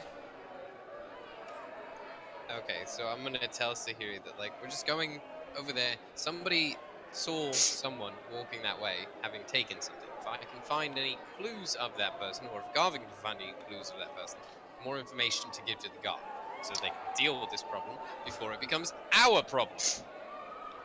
Okay. Oh, Have all fun. right. Does that make sense? Am I being stupid? Uh, I don't know. Are you being stupid? Come on. So yeah, can we go roll investigation or something over there? Sure. Yeah. Okay, that is a nat 20. Well, I was gonna help you. So Sorry, I didn't mean to.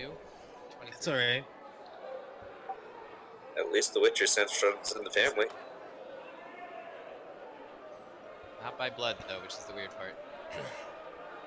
Okay, so you go around the corner where she pointed you in that direction.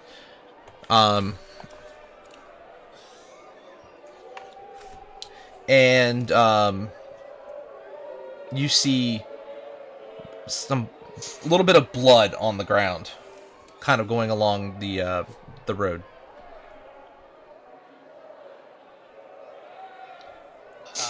Which way? Towards.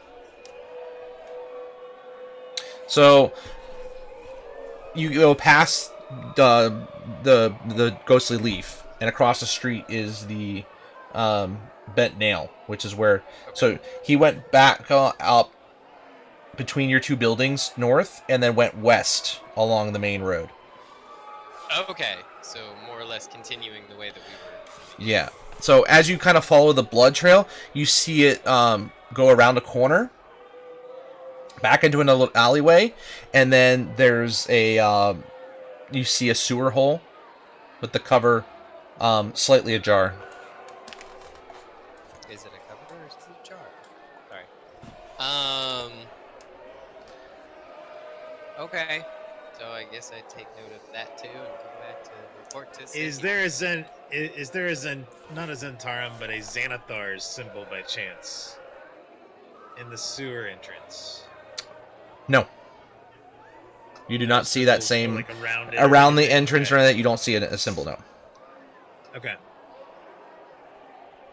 Because I would be looking for that specifically. Just curious. On that. Yeah. So from the top with the steel and everything down, you don't see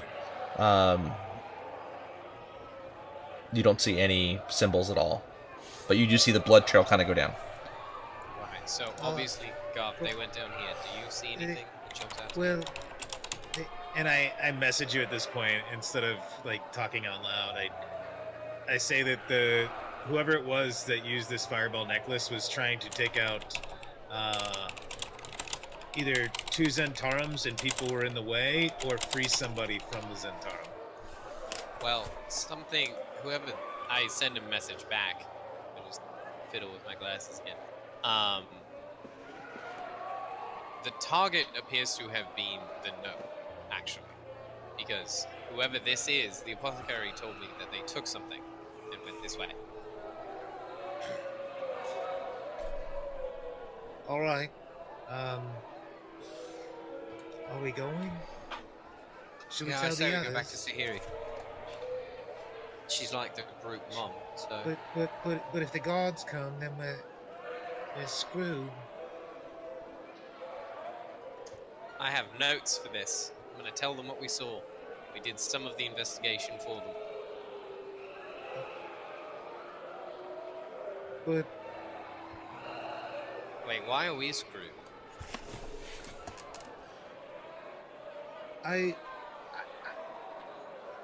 don't. He just seems like he's Oh, does this have to do something's- with your special friends? I don't know. Wonderful. So I hand him my notebook, and I'm like, what do we not tell?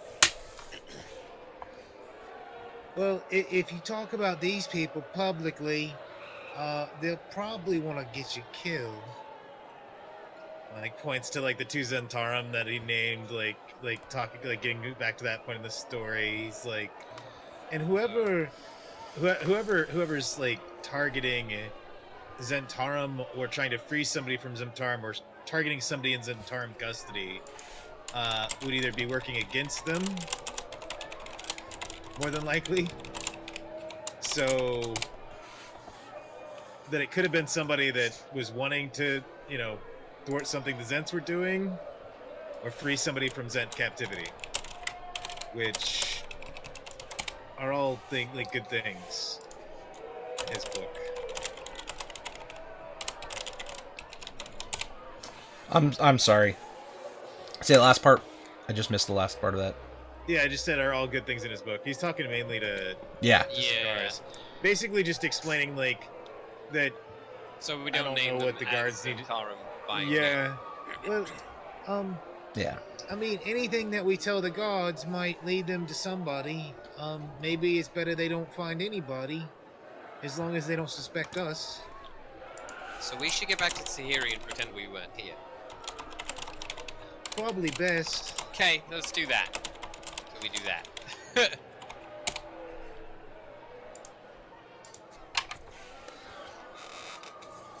Okay, so you guys start making your way back. Siri's still kind of standing there. And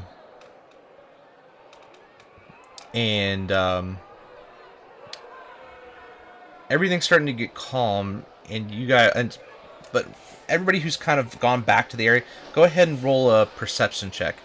If you guys get any kind of advantages for hearing wise, you can use advantage, but I don't think anybody does. Jesus, again? Andrew, thank you. A 10! Another nat 20. Anytime I get a 10, I'm Nice. happy with my perception. Oh wait, no. Coco's just making her way slowly across whatever roofs she can, just to kind of see what she can see. But Okay, go ahead and roll I a perception assume check while you're doing that. I assume it's not much. Okay.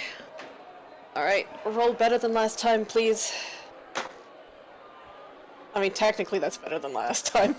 10. Okay. That's not what I meant. So Carson, to hear you guys both hear like stomping boots coming down the main road.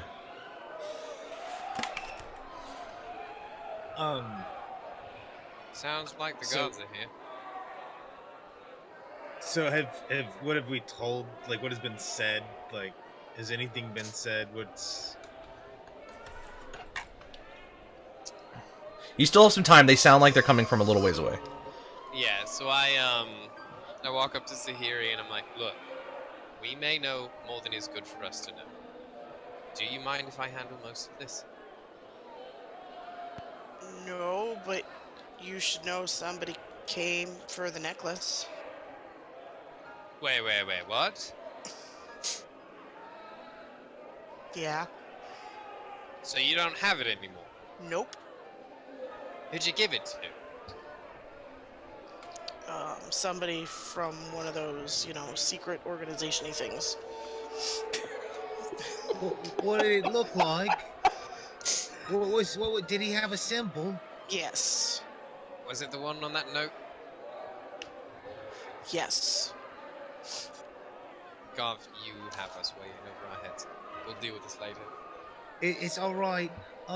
Look, He seemed like he was telling the truth, so do you think you can convince the gods that we didn't do this? Oh, yeah. probably, maybe?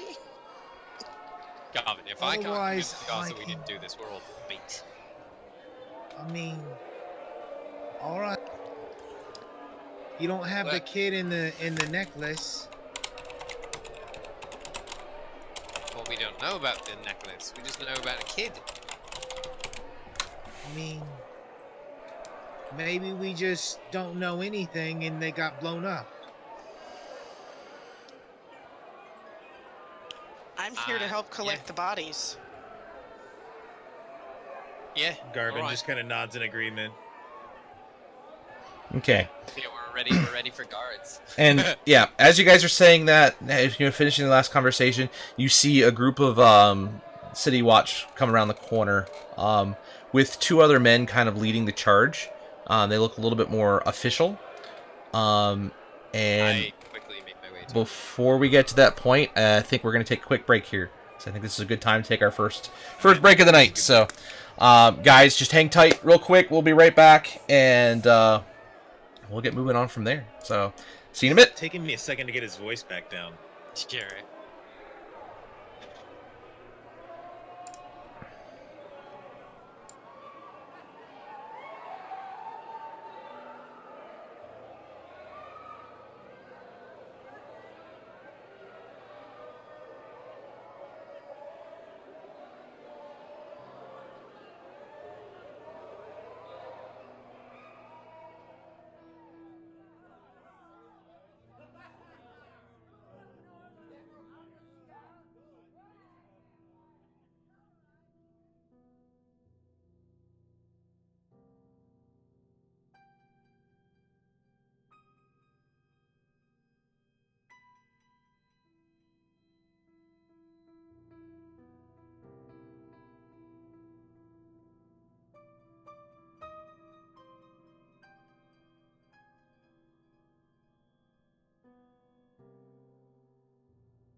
All right, welcome back, everybody. So, just to kind of reset the scene, most of the party is back together. Morgan is still unaccounted for at the moment, but the rest of the party has regathered after doing a little bit of investigation, right as the guards are coming around the corner. And I quickly make my way to them. Okay. And I guess I sort of start to ask them what's going on.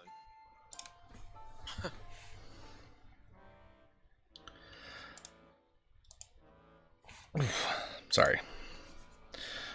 All right, so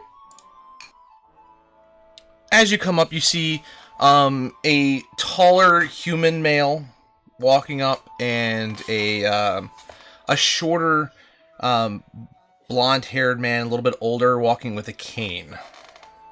So, all right, and behind him, he's got about 20 constables, kind of following along with them. I said, Punk ass. so the shorter man goes, "All right, what's going on here?" Well, we were just coming back to our bar and home, and we heard a sudden explosion. We haven't the faintest what's going on. All we know is that this is Sahiri. She works for you lot. She does the mortuary services, and something blew up. I mean, do you need us to clean the bodies up? We must complete our investigation before we do such things. Constables, Well, we're just waiting please. on you then. Start your investigation. I will get you in a minute. Constables, please lock down the area. And you see the constables spread out in multiple different directions. 3 guards guard the entranceway out of this side of the alley, and 3 more kind of go down to the other end, just the entranceway that means the main north-south path that goes through the Betnail and the Ghostly Leaf. So basically the entire entrance and exit way out of this little part of the alley is now completely blocked by guards. You have the other guards are now making basically a large circle around the blast area of the where the bodies are currently lying, and you guys have been kind of shushed off to the side along next to one of the buildings. Yeah, I'm gonna adjust my glasses as they're starting to do this. Like, hey, maybe Garv, don't antagonize the people who could put us in jail. Maybe, possibly. That's a message. I say, all right, my I name know what I was doing. My name is Barnabas Blastwind. I am from the Order of Magistem Protectors, and we are here to investigate the cause of this explosion and determine what is going on. I will need everybody to please sit along this wall while we investigate matters, and I will probably question each of you individually if possible. Okay.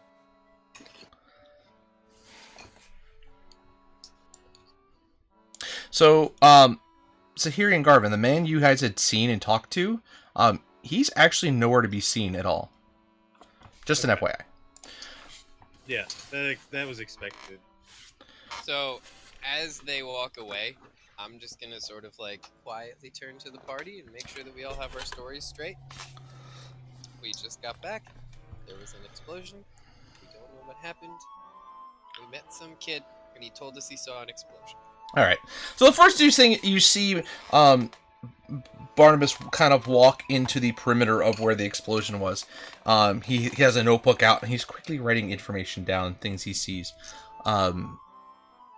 He goes and looks individually each in the bodies. As he gets to the 2 swordsmen with their short sheaths that were determined to be Zentarum, he quickly strokes his beard, and you can see a visible from him as he then quickly writes information down into his notebook.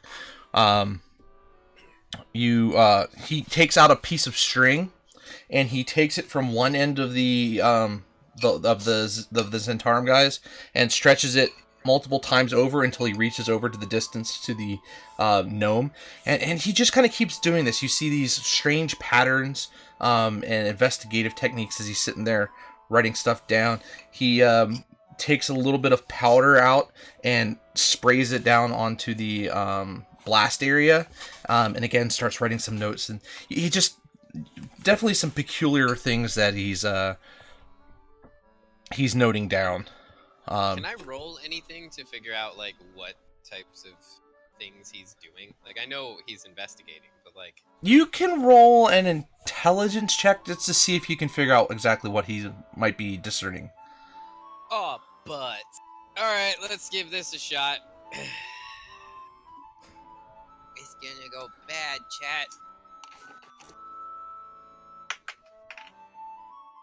Yup. 7. So you're not familiar with his techniques of what he's doing. You have really no idea what he's actually looking at. He looks like he's measuring some stuff. Yeah, that's That's about all I know. that's about what you can discern. You definitely figure out he's measuring stuff, but you don't know why. You can't figure out what motives or anything he has behind that. Oh, let me.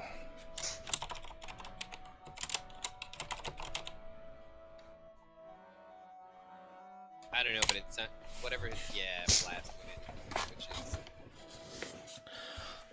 definitely not a fart joke. So, you hear he finally stands up and starts heading over to you. Says, Sergeant Cromley, can you assist me here real quick? And if you actually remember properly, the other gentleman, the sergeant, the one who was walking up with him, is the same guard you guys dealt with inside the Zentarum hideout. Not ideal. So, Sergeant, can you help me round up these folks? Start with these few here because they seemed a little mouthy to start. He quickly Sergeant Cromley looks over at you and says, "Oh, you lot again. Didn't I warn you to keep your heads down?" I'm Look, just here to collect bodies. we were just walking back to our bar, and she's collecting the bodies. We stopped because there was a job.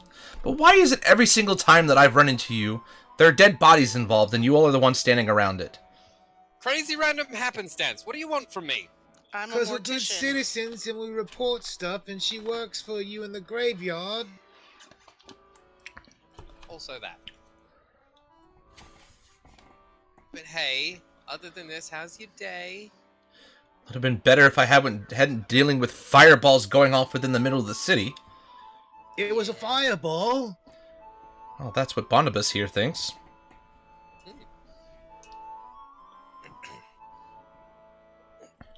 Do you know maybe who they had in mind? Like, our bar is literally right there. So this is very concerning for us.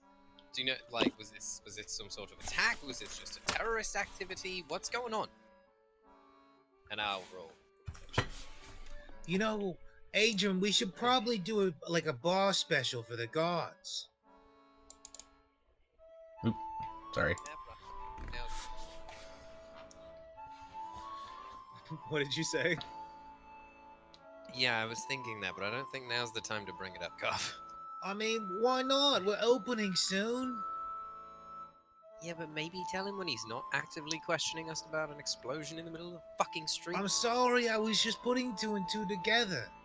Yes, well done. And he's Done saying that. this loud enough that the guard can hear.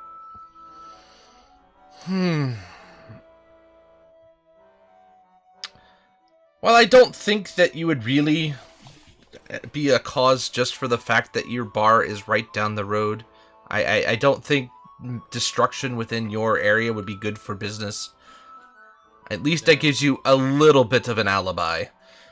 Yes, it does. But And as my precocious younger brother has mentioned, we do have a drink special that we will be instating for the city guard. Of which you are a... be careful of such things. These men can be a little raucous. I said special, not free. Something tells me you don't pay them that well. Look at all these grumpy nuts.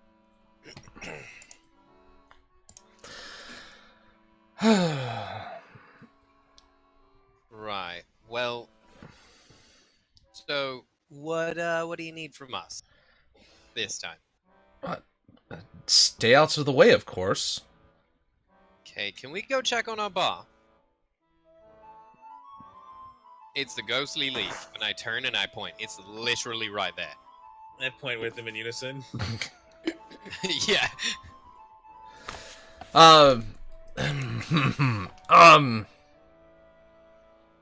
Well, If you need to find us, it's not like we're going anywhere. We have construction going on. We still have to pay them.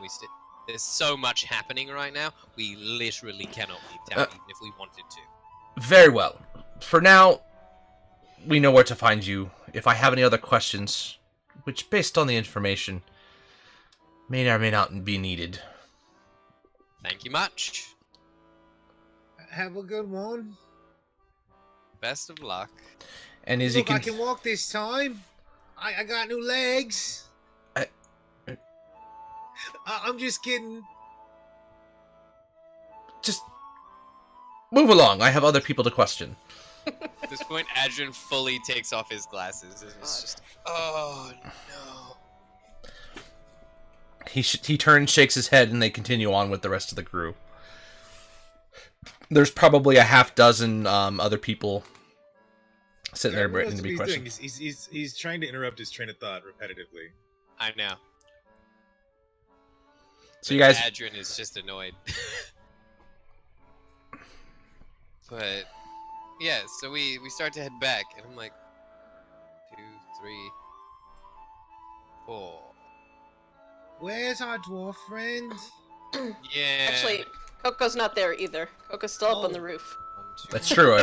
That's true. So it's still 1, 2, 3. There's 4. There's 3 of you basically. Hey, Adrian, do me a favor. Hmm. Tell Coco to get out of there. And Out of. once where? we're like out of sight Oh, I messaged to Coco. of the like, guards, Hey, you should. I'm casting fog cloud, which goes around corners, centered in a point to try to aid Coco's getaway if she's going to try to get off the roof of wherever she's at. Yeah, and I cast message. Hey, jump in the fog and skedaddle back to the bar. Love, Adrian. It essentially blinds anybody for the most part. It's heavily obscured. So 20-foot radius sphere, heavily obscured. Yeah, I thought it was 40 foot. Is it? It's 20 foot. you create a 20-foot sphere. Yeah. Yes. Oh, radius. 20 foot So yeah, 40 feet total. 40 feet total. Yeah. All right. I don't know if I can actually. I think the roof is fairly high. Yeah, I'm trying So- to do it like across some cross streets and like in an area that would basically allow you to. Parkour my way Retreat. down. Yes. Yeah, that's what he's thinking. Okay. Get you Yeah. out of there. Hey, 'cause- I'm sorry. Hang on. I gotta deal with this. I saw that. They're at it, huh? That was kitty violence. Mm-hmm. Full on at it. All right. So we'll just keep for now. You guys head on back into the bar. Hey, it's been a couple hours. How's it going, Foreman? Hey, these people are still here.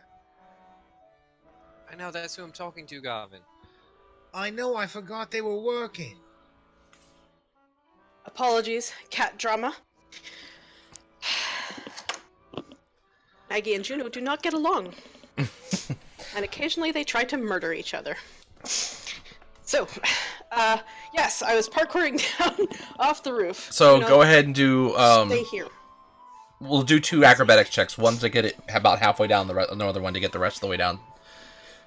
Okay, let me just double check my acrobatics score. Yeah, I figure with a 120 foot cast range, like I'd have plenty of leeway. Without being seen. Yeah. It's also a sphere, so if Yeah. you put it up higher, Yep, Like if and you it goes center around it midair. corners. yeah. So Alright, first I one used this recently in my IRL game to avoid combat. is exactly the same thing I rolled for my other acrobatics check, so 25. Okay. So you manage to go. You swing down. You find another balcony for the next level down, so you get about 10 feet down from the top.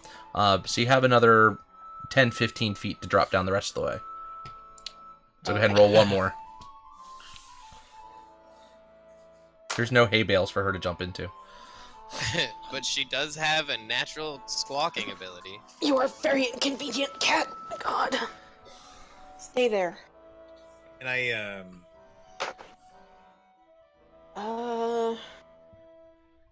Math. 22. Okay, so you're able to make it down without a problem. Yay, rogues. I can't wait until you can get like fast hands and uncanny dodge and all that And, like- nonsense, and you're just. And like, then I sneak back to the bar. Okay. and when we're like a block from the bar, I whisper to Adrin, Oh, can you put an arrow with the Zentarum sign pointed north, like you're supposed to go that way on the ground here? With what? Oh! And then I just mold earth, and I do it. So you So, put a if little symbol anybody there. is to walk this way, it looks like that maybe the Zentarum were trying to beat this way, and they had like a symbol laid out to take them away from the bar. Basically, is kind of a nice, cover because the fog. Okay. So you guys make it back. Make it back to the bar. And it's a complete mess on that floor right now. So the entire first floor is just an utter disaster, as this is literally the first day of getting stuff. There's wood all over the place. There's sawdust all over the place from using their hand saws. There's just it's just an absolute mess of a floor. It is an active construction zone. I don't think we're gonna sleep in there tonight. Probably not. Well, it's the first floor, so I don't think anybody's got rooms on that floor. Second or third floor seem to be better, and presumably, oi, you lot, quit work for the day at what time? It'll be within the hour. See, it'll be quiet. It'll just be a sodding mess down here. All right. Hopefully they didn't piss off Liv. Yeah, where is Liv?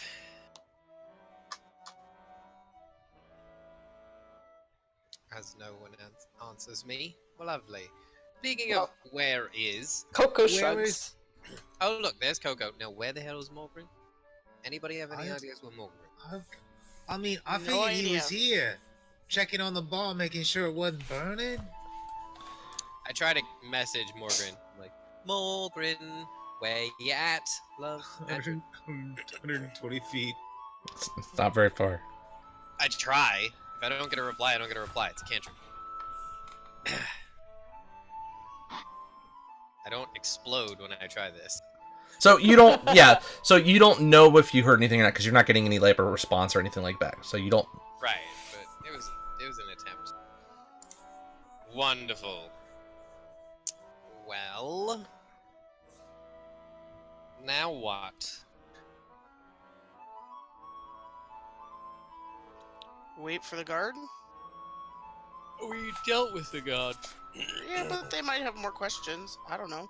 I mean, Wonderful. he'll probably come this way because of the fog. But hopefully your symbol threw him Yeah. off. What did the man say when he came up to you, Sahiri?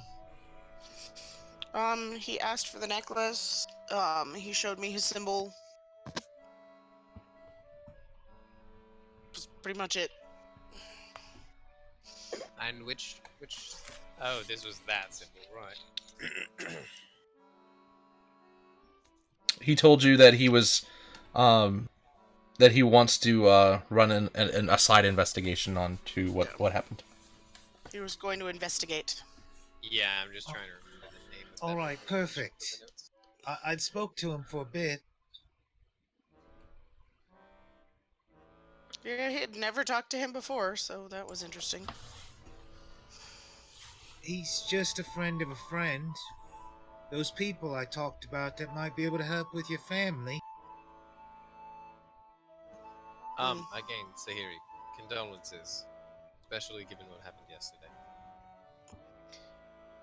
Thank you. Well, if you need, if you need to just relax and do your own thing, we understand. At least I do. Well, unfortunately, there will be bodies that have to be dealt with. Yes, well, yeah. Work is work. Okay.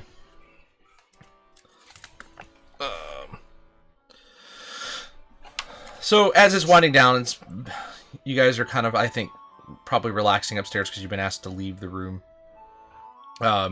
You hear a quick whistle, and the door closes. All the men seem to have piled out for the day.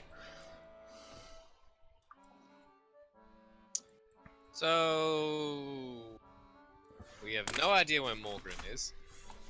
We have no idea where Liff is.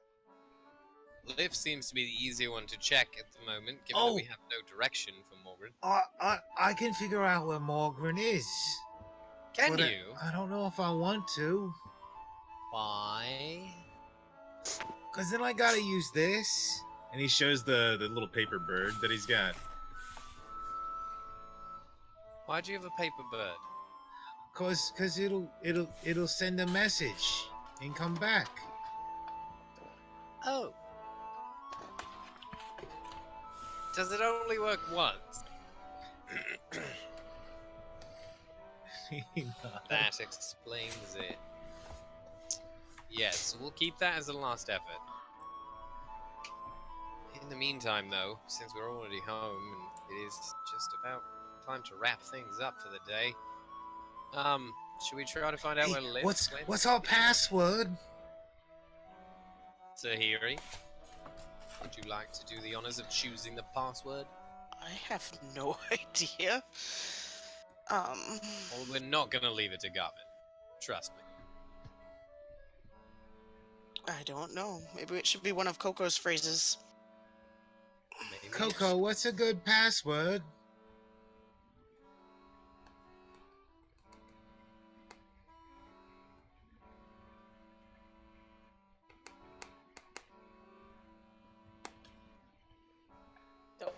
Coco is thinking while I go through my list of phrases.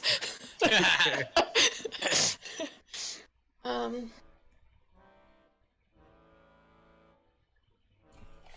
Alternatively, we choose a password that is very much not commonly said in a bar, and then I teach it to Coco. Well, you gotta talk it like next to the door. You gotta be standing next to it when you give it the password. Yes, but if we choose something that's not commonly said in a bar, anyone who Well, hears it of being said course. across the bar will know that we are being broken into.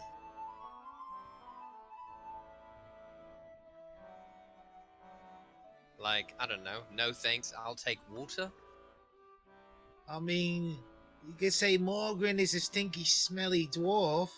We could, but that's rude, and when he comes back, he'll be very upset. I do like where your head's at, though. It's funny.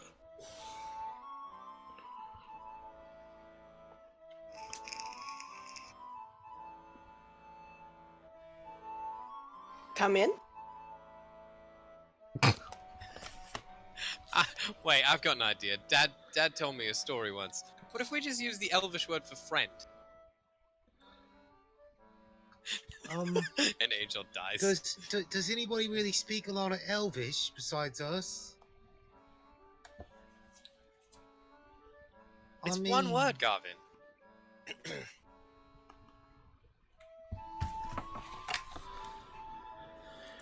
I could teach you all one word. It's not hard. I mean, it's probably better to be more than just one word, right? Look, mate, I've made my suggestions. I'm gonna take a nap.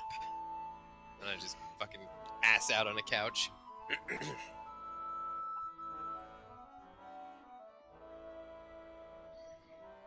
So you go and sit down. You went back downstairs, or you're on an upstairs couch? So he just No, we're in probably the sits common down room, and thinks. so I'm He just probably like, just sits down and thinks I- about like I don't know. I'll come up with a say. So I'll have to give you you a minute. you sit down on the couch in the common room, and sawdust shoots up Yeah. into the air. how is there sawdust up here? That stuff gets everywhere.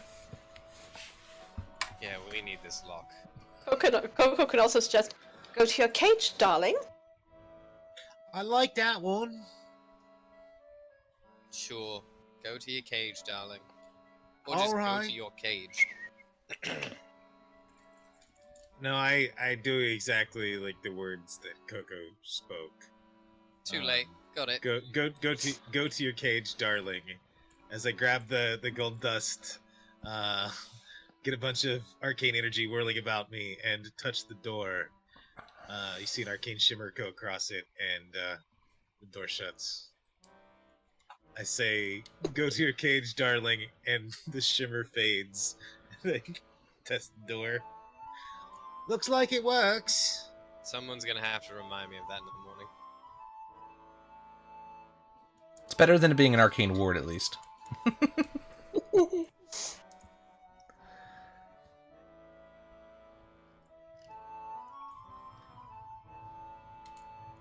I think that's it.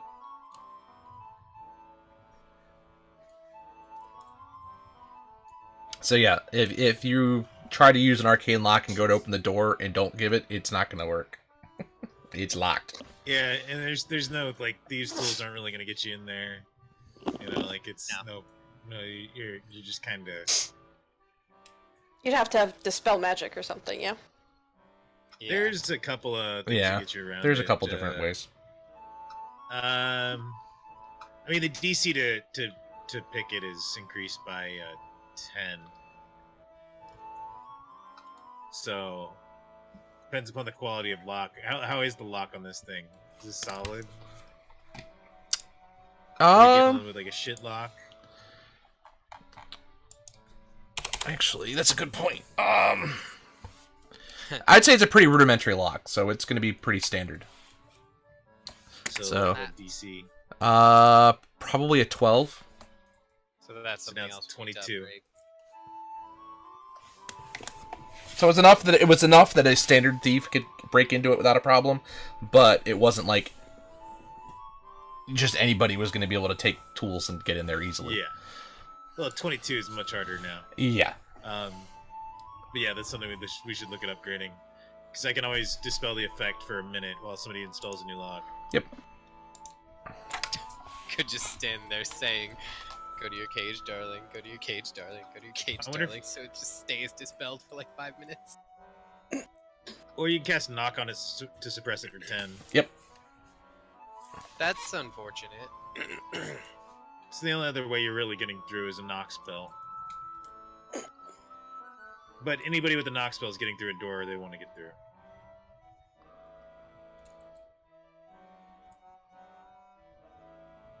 All right. So it's been, let's see, you guys left in the morning. It's been,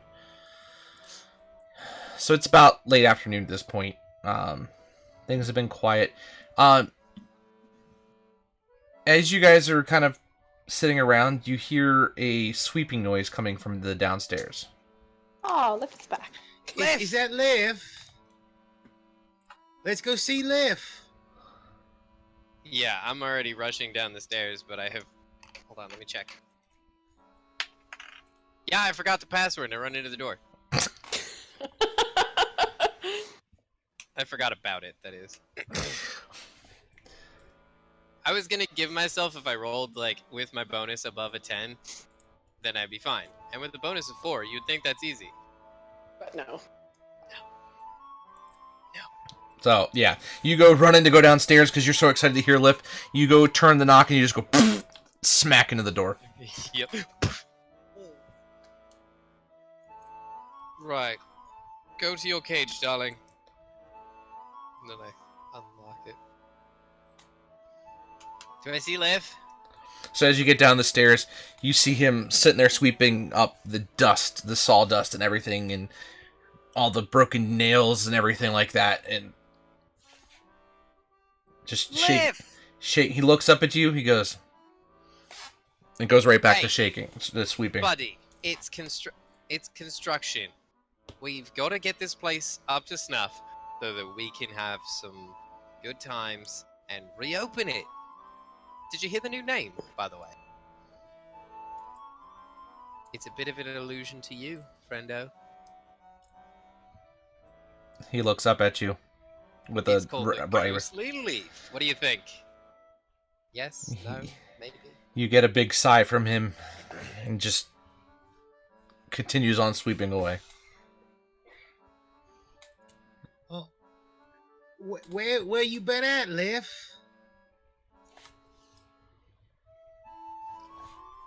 I haven't seen you. He just does a hand symbol, like walking around. So you've just been He's about? out and about. So you're not bound just here? More or less. Got it. What do you like to do? We have completely forgotten that Morgan's not here, and we're just like, let's talk to this ghost. Have you seen Margaret? Oh yeah, there's that.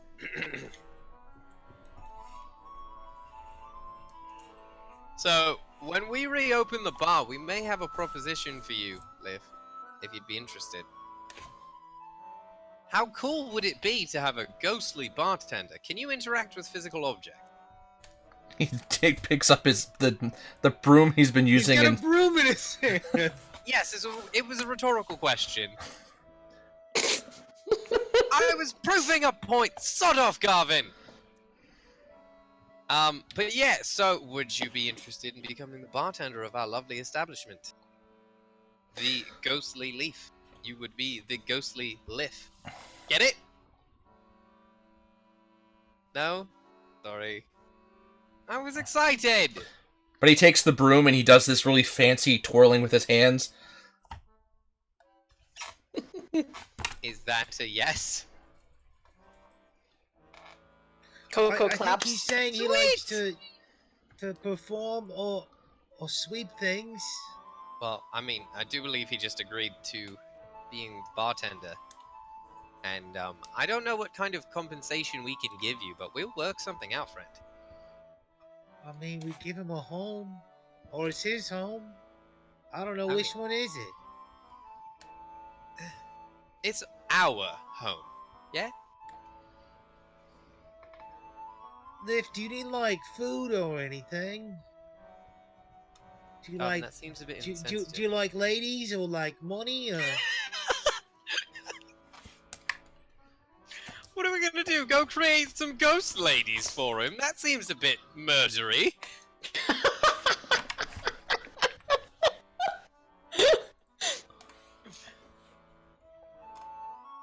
No, it seems, Liv, if you do want anything, new brooms, new equipment for the bar, whatever you want, friend, we've got you.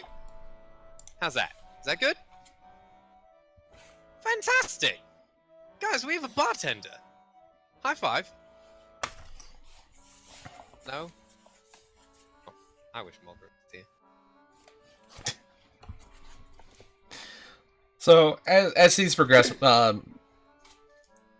you can see a slight smile on Lift's face as he's sitting there sweeping up the rest of the sawdust, cleaning things up, straightening it up. So you know that it looks like he knows that the construction is a good thing. It's just annoying for him because now he's got to clean it up because nobody else did. I'm So gonna much help. sawdust.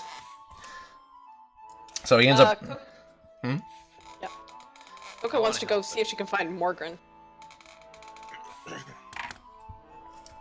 Oh, I okay. am of like no use in that regard, so I'm gonna help Liv cleaning. Okay. Where are you gonna go look? Just retrace our steps back to the dock and kind of go back and forth and see if there's anything. So you're gonna try and Maybe- go back to the yeah, and- trade ward. And maybe poke around the crooked nail, the bent nail, the whatever nail, the carpentry shop too.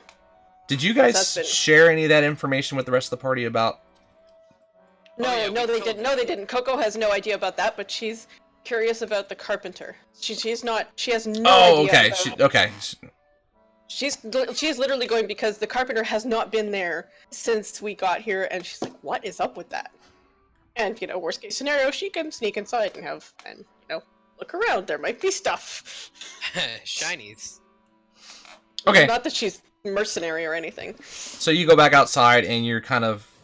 So you go across detour by the crooked nail, and then eventually retrace her steps back to the dock, just to go back and forth and see where we were. Maybe Okay, Morgan so would be there. you go across the street an real optimist. quick, and you're kind of snooping around the. It's the bent nail. Right now. So you're kind of looking in the windows. And again, all the windows are all they're not closed, but they're they've got the curtains up blocking the view, so you can't actually look inside. Whereas the other carpenter places you have seen work and things like that outside of the house, you don't see anything outside or any display of any of Tally's work sitting outside. Is there anything at the back? Is there actually? I mean, he must have something at back, like not quite a lumberyard, but like wherever he keeps wood. So Loading dock. on the southern side of the building, you do see there's like covered sections, like almost like a shed kind of, but it's not closed off, fully open. It's completely barren as of right now. There's no. It looks like there's spots where there's no grass or anything. It just looks like dead ground.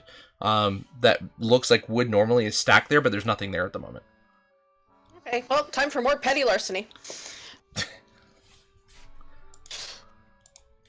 Is there a back door? There is not. Are there back windows? There actually, for this house, there is a very, very small alleyway on the back side.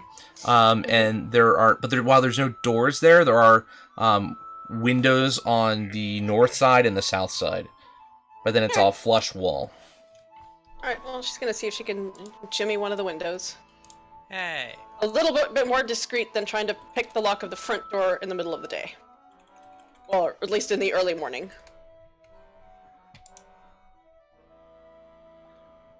Okay, so go ahead and roll a... Sleight of I'll do sleight of thing and hand. see if she can Yeah. unlatch it. Sleight of hand. Assume the sleight of hand is also reasonably good.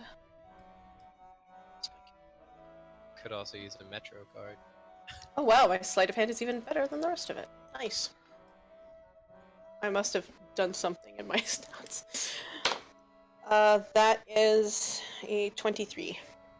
You're able to kind of take your tools and slide it underneath just enough that you feel the latch pop, and you're able to then freely lift the window open. And she sneaks inside, hopefully speaking. Go ahead and roll a stealth. 20. Okay. No, 21. Sorry, Math is hard. Okay, so you're able to quickly and quietly move into the house, and you look around. You're now in what looks like the actual workroom in the back of the building. It's actually larger than you'd think from just looking at the side. So it looks like it takes a good portion of the first floor as the work area. You see horses to be able to put the wood on to be able to do some cutting work. You see a whole shelf full of tools, very neatly laid out, but you do see a slight layer of dust just kind of coating everything, like nobody has been there in probably at least a 10-day. Okay. Well, Coco's going to, shamelessly rummage through this person's stuff. Drawers, whatever. As you look through, you see stacks Poke of... around. You see, stacks of old work orders that have been completed. You find some other random tools. You find some, you see some extra smaller parts, screws, I mean, not screws, but nails. You see smaller little pieces of wood for like wedging. You see, jars of liquids and things like that. But you don't. I mean, you don't see anything of like any real value. It looks like a normal carpenter shop. Yeah, she wasn't expecting to find like gemstones or anything, but more like. So it's all the work orders have been completed. Yeah, it doesn't look Work like orders that are there? everything you found would look like older stuff that's been there for a little while. Maybe that was his like back catalog of stuff just to keep for Okay. references. Okay. Well, if that's the extent of it, yep. She'll shimmy back out the window and head on back to see if she can coincidentally run into Morgan somewhere. Because it's weird of him to disappear for an entire day.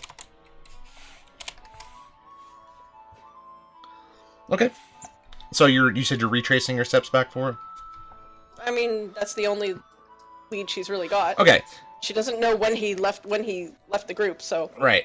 So you make your way back to, they're about the same path you faced going down to the trade district.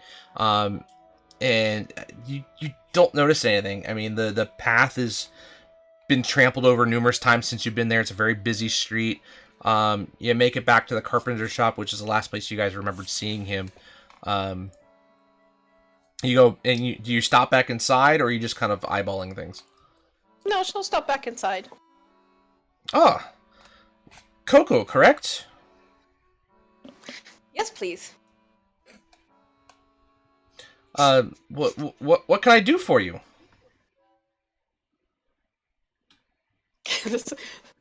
She mashes two different voices together. Have you seen Morgan? It's half Garvin, half Adrian. Right, Kanku, yes, right.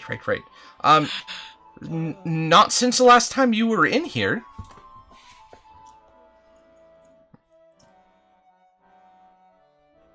Have you seen Morgan? Basically, yes. So she kind of goes, "Thank you," and then she turns around and leaves. If he hasn't seen him, then Bye. say bye-bye, darling.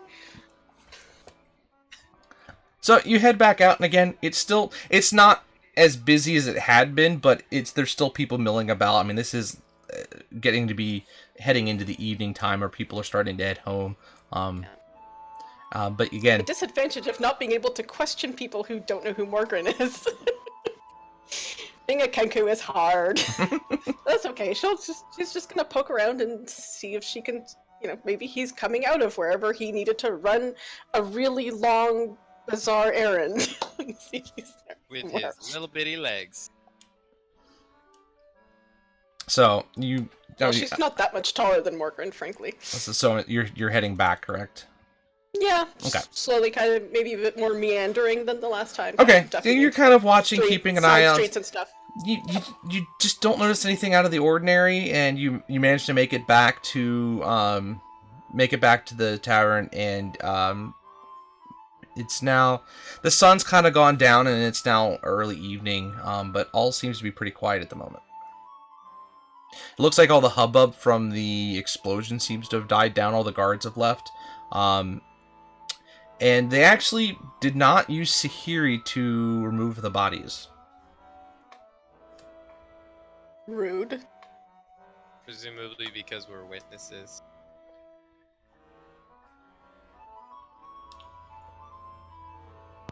Whatever, I do a better job. Exactly. Undoubtedly. I mean, if they're willing to go with inferior services, I guess that's their prerogative. Overpay for shitty work, that's what you get. Okay, so you guys, again, almost everybody's back at the tavern. But again, you haven't seen any sign of Morgan as of yet. So, do we go adventuring into the night to find our friend, or do we take a nap and call it a night and do it in the morning? I mean, he put himself in a position. I'm not really sure what to say. Yeah, Unless I somebody know, took but- him. Yeah, that's one of the concerns, but who would want to take him? Coco, I mean- Coco points to the front door. What about the front door?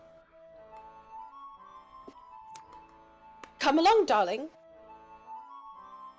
I Do you guess want us she to- wants us to look for him. Alright, let's Yes, go. please.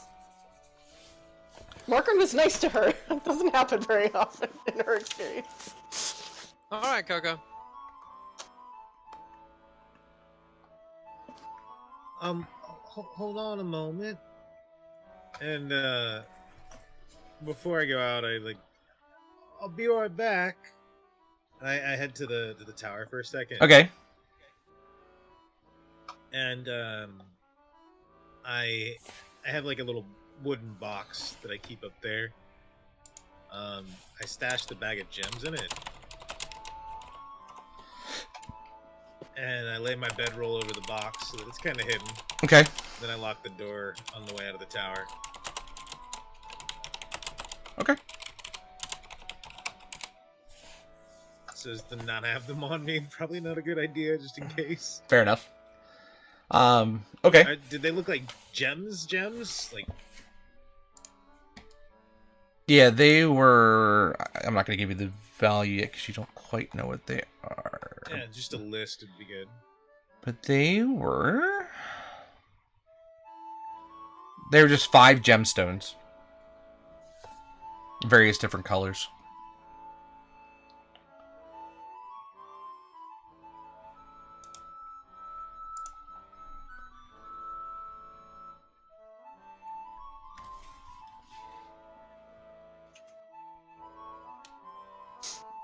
Okay.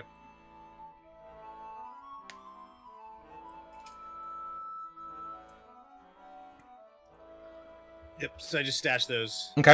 And then I come out now. Okay, so you guys are. You walk downstairs, meet the rest of the party, and you guys are heading out to look for Morgan. Yes. As you guys open the door, you see Morgan walking up to the building. I Hello. found him! Oh, that was easy. Well So- done, Coco. What's up with the smoldering mess back there? What? Inside. Really? Inside. Please tell me that didn't happen when you guys were around.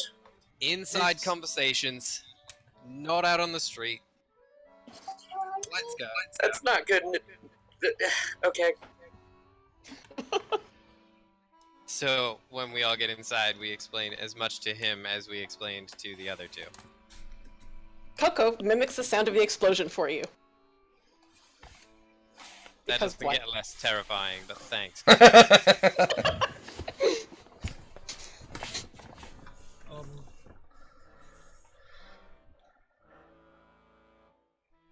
Yeah, so we explained to him that it appears that some people were blown up. We don't know by whom or why. We don't know very much information, but if the guards need to talk to us, they know where to find us. I mean, here's the thing. It was some of those guys with the Zentarum, and whoever did it went back to the sewers like before. Is it just me, or do we just keep on finding more and more And- dead Zents? And the Xanathars Guild were down in the sewers with the Mind Flayer. Yeah, it's not just Um, you, Morgan. This is all leading to a I- very uncomfortable Look, conclusion. I asked that gentleman to take the necklace from Sahiri because they might be able to do some investigating.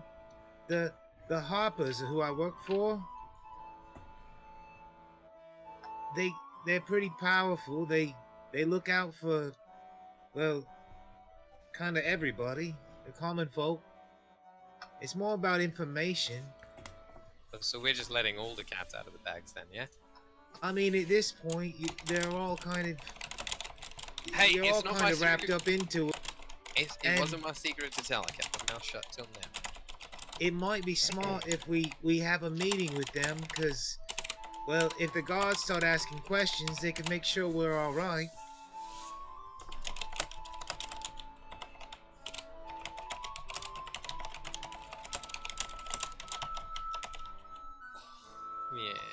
I don't know if anybody knows who the Harpers are.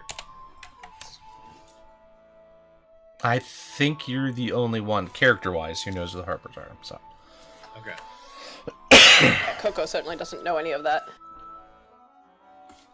So the I know as much Xanathar's as Guild you've told was me, the that's it. Thieves Guild that was in the sewers that we ran into, and the Zentarum were the dead people that we found multiple times in the city that are These a boys just relatively can't stop dark dying. and corrupted evil faction. Yeah, Xanathar's is more than a thieves guild. They're really like a mob. They're organized crime. Yeah. Well, I don't think Garvin would know much more than Thieves Guild.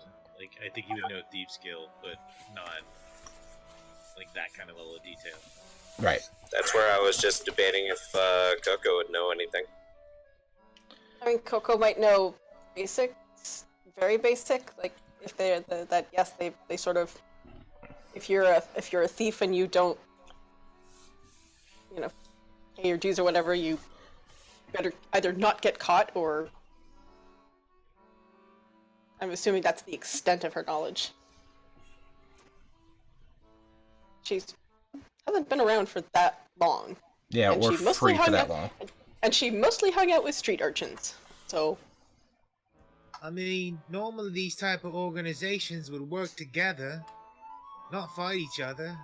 And if we're caught somehow in the middle of some sort of war between the two factions, we may very well be just as screwed as we are with this.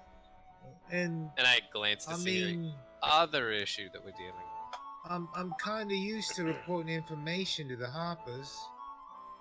I mean, speaking as a dwarf with many clans and whatnot, there is one particular thing that would drive one particular family to start a war, and that would be probably greed or something. So, should we look out for power. something?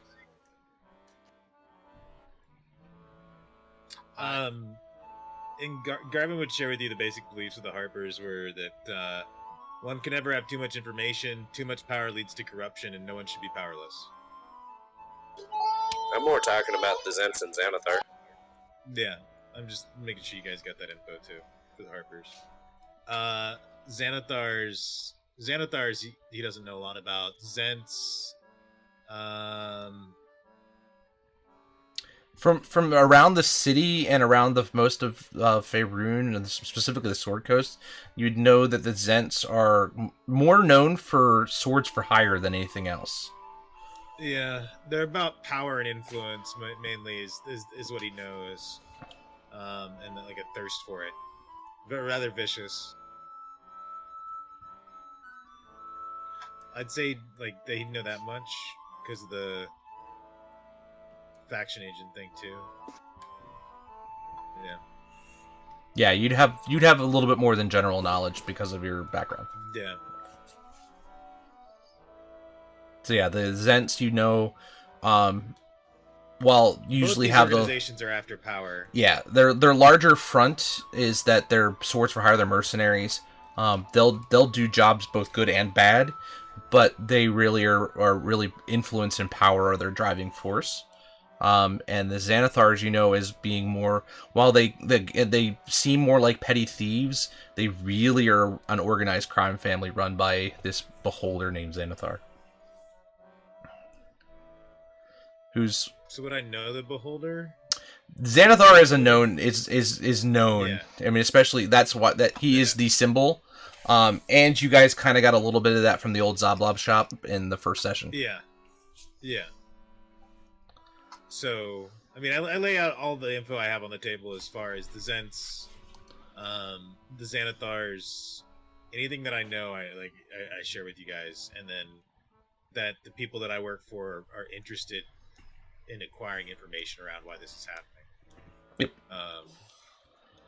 And might be able to protect us or help us.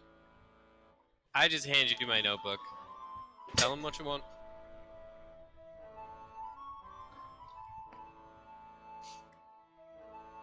Like, from all the notes I've been taking today of everything that went down. I'm just like, here's Yeah. everything I have. Yeah, and then go into detail about like the crime scene, what happened, the that somebody had obviously attacked the Zents and retreated to the sewers. The whole bit. Mm-hmm. I have notes on all of that in my notebook. Not in my real life notebook, but well, some of it.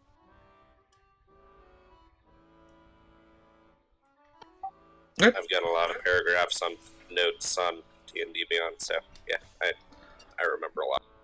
Okay. Yeah. So yeah, you guys, now you've kind of caught up on what's going on. It is definitely after be able to catch up. It's now gotten to be kind of late evening at this point. So did they say they were going to come by and finish the rest of the work tomorrow? Well, yeah, they said they'd be back. They originally just told making you it was sure. going to take about a 10 day to complete all the work. Yeah, we're gonna be stuck with no, downstairs for about 10 days.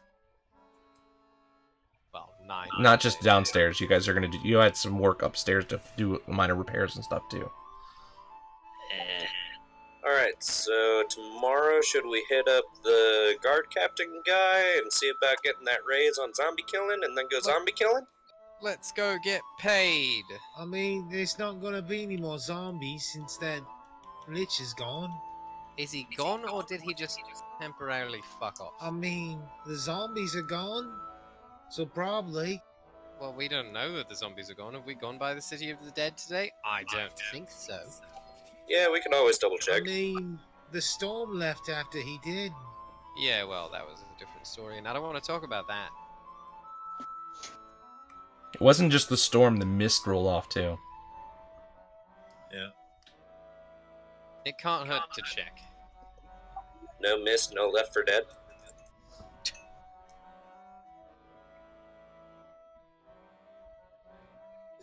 And you also remember I mean, the you're probably guard, better off going to one of the job boards. Yeah. and I the Yeah, well. mean, what We'll do that too. it? and the guard did tell you he would contact you with once he had information on how much he could pay you for those retrieving those bodies of those people. We should really warn Oh, yeah. Oh, So, by the way, the hit up the job board password then? is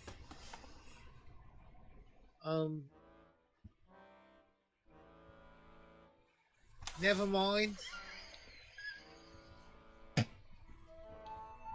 He just Password stops for talking what? one sentence for some reason. All I Nothing. do is this. You weird magic-y types. Yes, Morgan, what can I do for you? So, shall we hit up the job board tomorrow? Yeah, sounds wonderful. Wonderfully dirty and grimy and busy and like a lot of work, but yeah, paid! I mean, I'd like to at the very least, I gotta meet with somebody. Unless all of you'd like to try to come. That's up to you. Normally that's a you and me excursion, but if you don't think it's gonna spook one of your new buddies... I mean, that's just how it's all. at this point, there was a lot of you there. Be fair to Yeah. assume you might know something. Yeah. Right. Speaking of a lot of us being there and one of us not, Morgan, where the fuck were you? I just had to meet someone. That's it? That's all we're getting? Yeah, for now. Okay.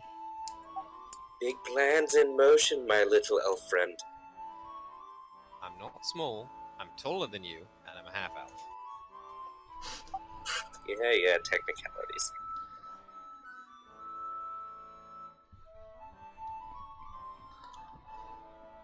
So, Alright. to bed, question mark?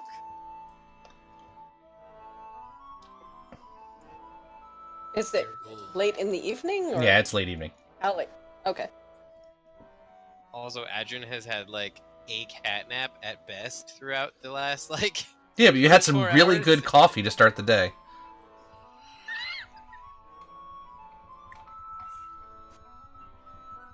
I thought that was the day before. I thought that was the day before the really good coffee. No, that was this morning. Okay. Wakey, wakey, eggs and bakey. It's been a long day for you guys. This is A very long day. yeah.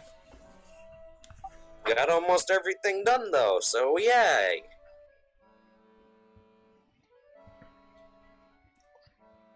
All right. So as it's dark outside, you guys These pranks are gonna start to escalate. you guys make your way upstairs. Mm-hmm.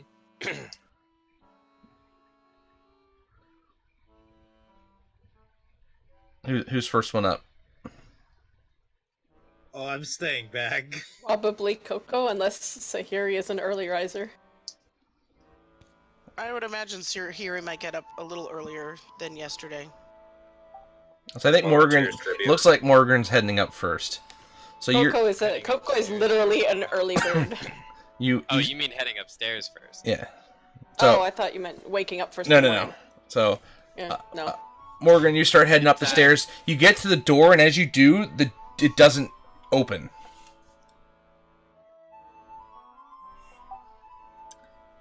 Is this what you guys meant by password? What I'm not password? sure what you're talking about. I'm just cleaning up with Liv. I figured we had gone through that, and we had just brought him up to the common area. But this is kind of funny. Coco will go up, will follow up the stairs and stand in front of the door. Go to your cage, darling, and open the door. I was just debating knocking.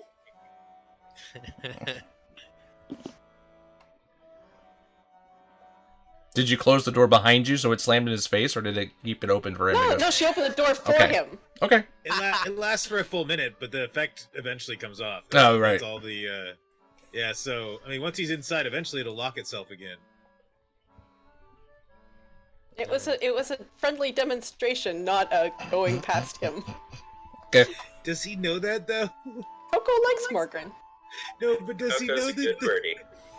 Does he know that that's the password, or does he think it's just Coco just like? Oh, saying that I don't good- know. That That's I the don't fun know. part. That's the part we're not telling him.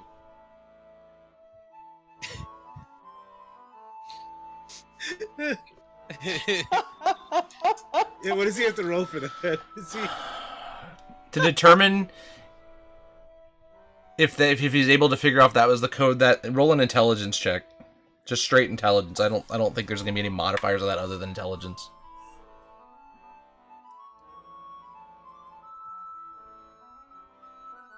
That'll be a 17. Oh. All right, so you're able to discern. It's like that's what they meant by password. So you're able to figure out that when she said those words, that's your way into the doorway.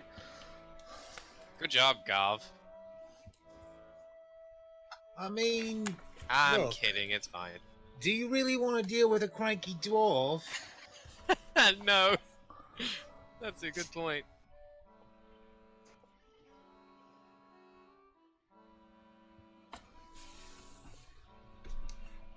So presumably we all head to bed. Okay. Eventually, yeah. And I look at Garvin before he goes into his tower. Tomorrow morning, truce?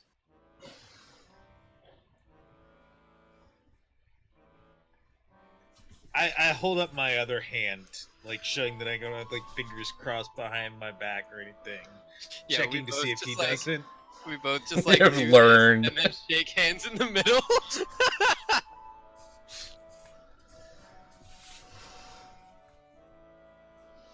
All right, so you guys get ready for bed. You guys get in, and it is a very uneventful night. I spend some time looking over the gems to see what they are. By the way, As soon Like, as I try hit to the discern. bedroll, I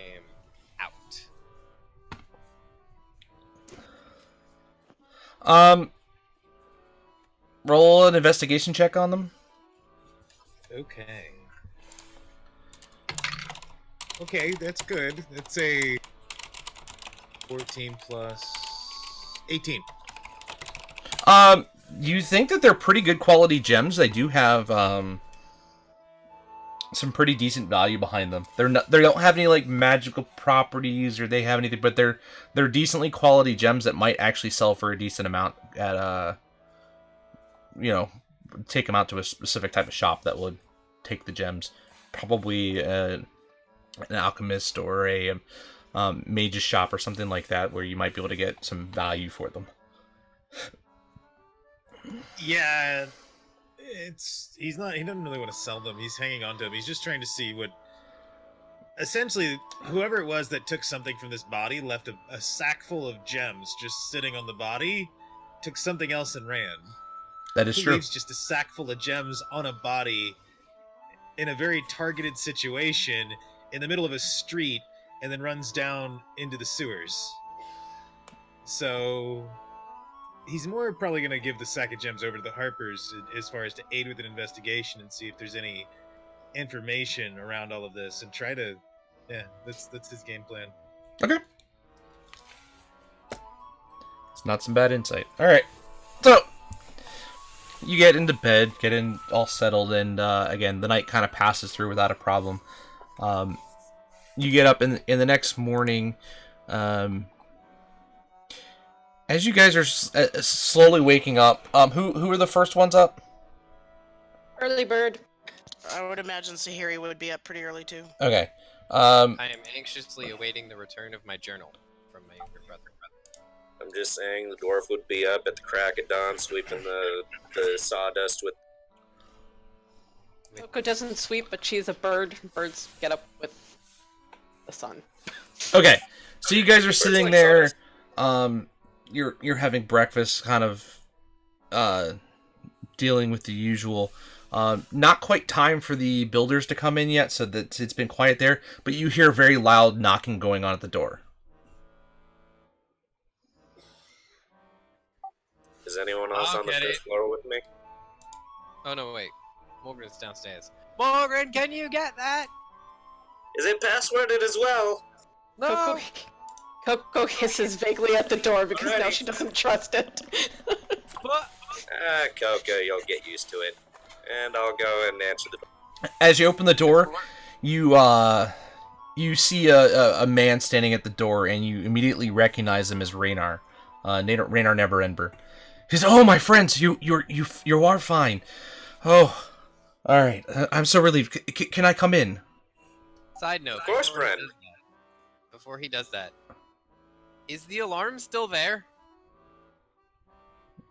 Once it went off, Oh, alarm last is 8 hours. yeah, and I believe once alarm's Okay. used, it ends.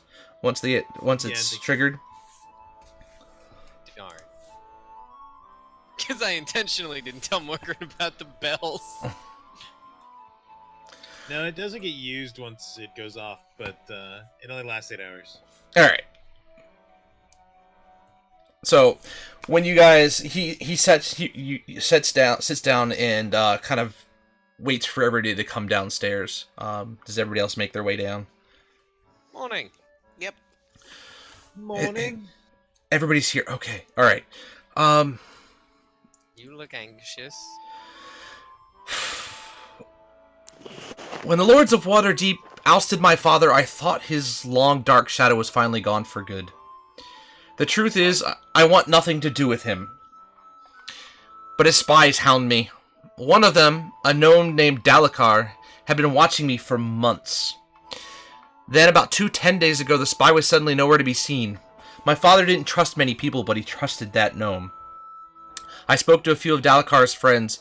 Apparently he was on a special mission to retrieve the Stone of Galar, and was afraid that the Zentarum and Xanathar Guild were close to catching him.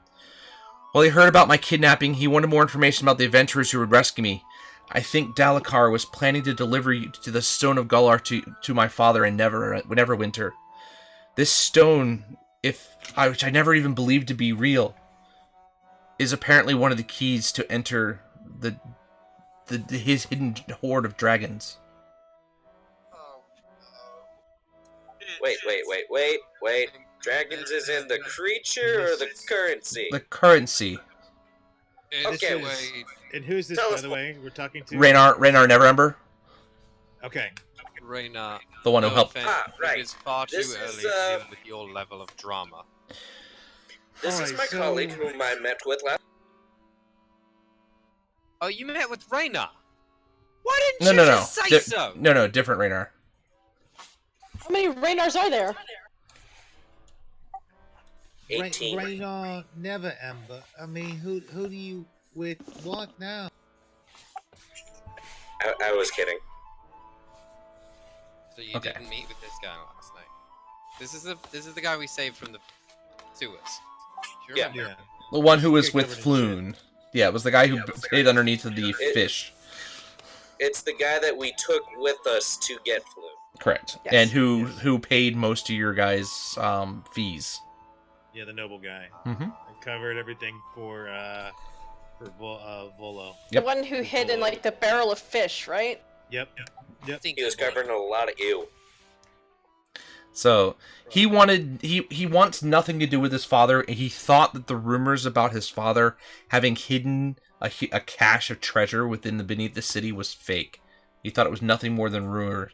But he says, Who was his father?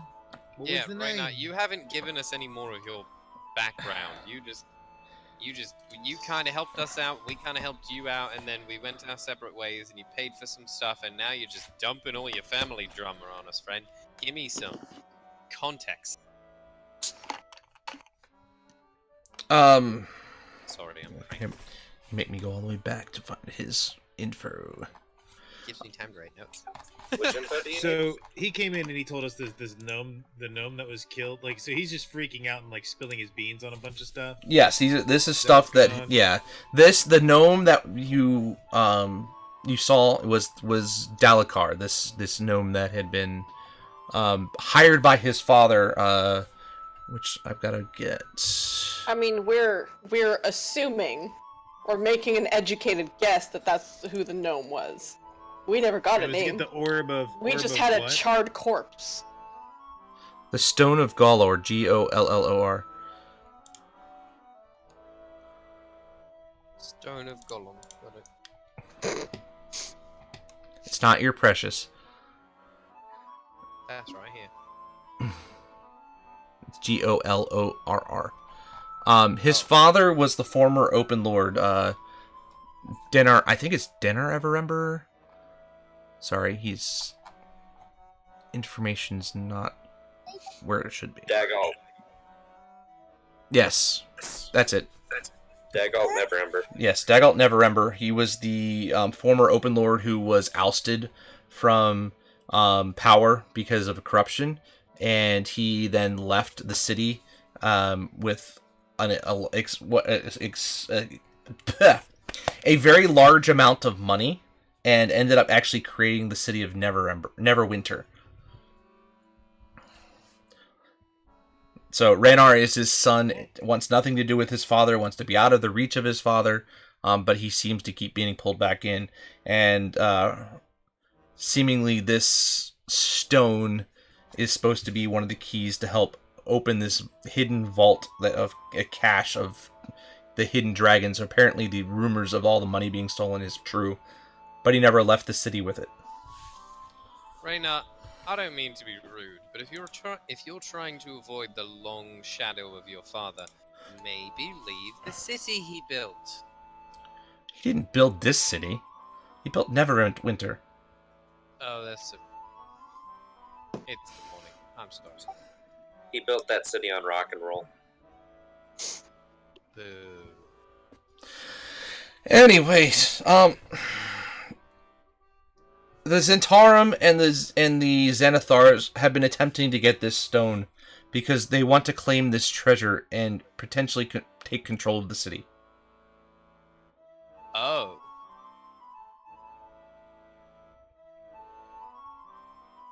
Well then.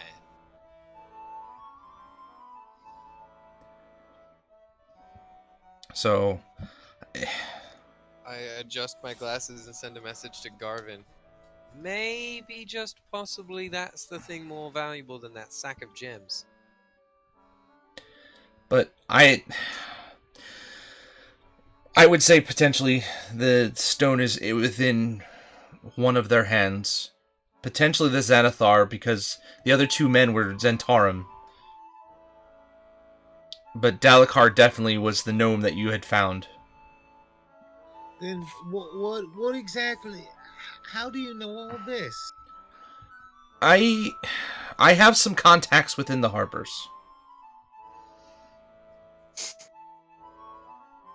And some of this other information I've had just from my own investigations into trying to find out who's been following me.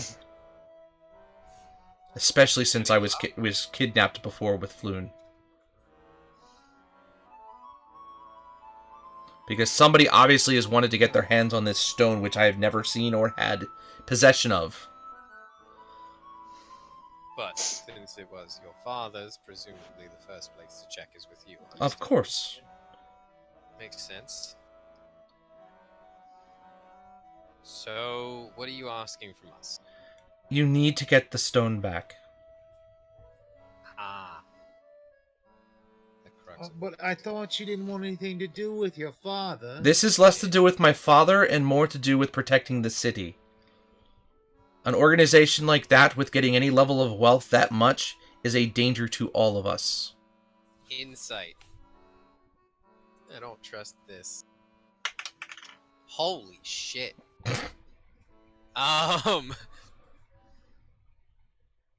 26. You don't sense any doubt in his voice. You know, I'm willing to trust you here, but for someone who wants to be not involved in his father's drama, which I totally understand, by the way, you are involving yourself in quite a bit of his drama. Again, You understand? not by If- choice. If I don't get this taken care of, it's gonna call back on me regardless. If you want any help, I'm going to need some of your contacts. And I show him my bag. I will have my friends meet with you. I will have a scheduled meeting sometime this evening.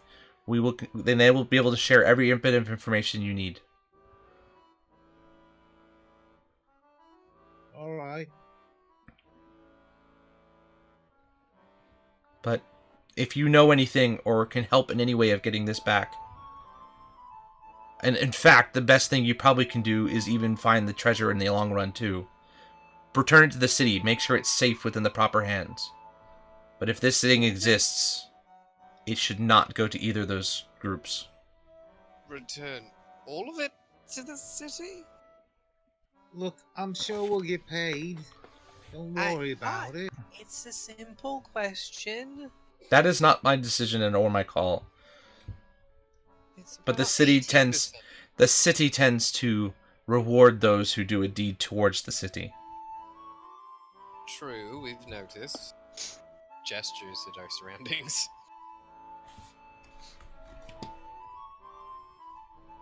Alright, well, you may want to skedaddle before the workers show up. If we're trying to do this all cloak and dagger. Well, yes, and I will make sure my contact. You know what? How about I schedule them to stop here? If this is, do you feel that you are safe here? Nowhere safer. Very well. I expect a contact this evening. Can we get a general description? There's no need. I'll make sure it's all right. Okay. Trust your friend. He understands. I trust him implicitly.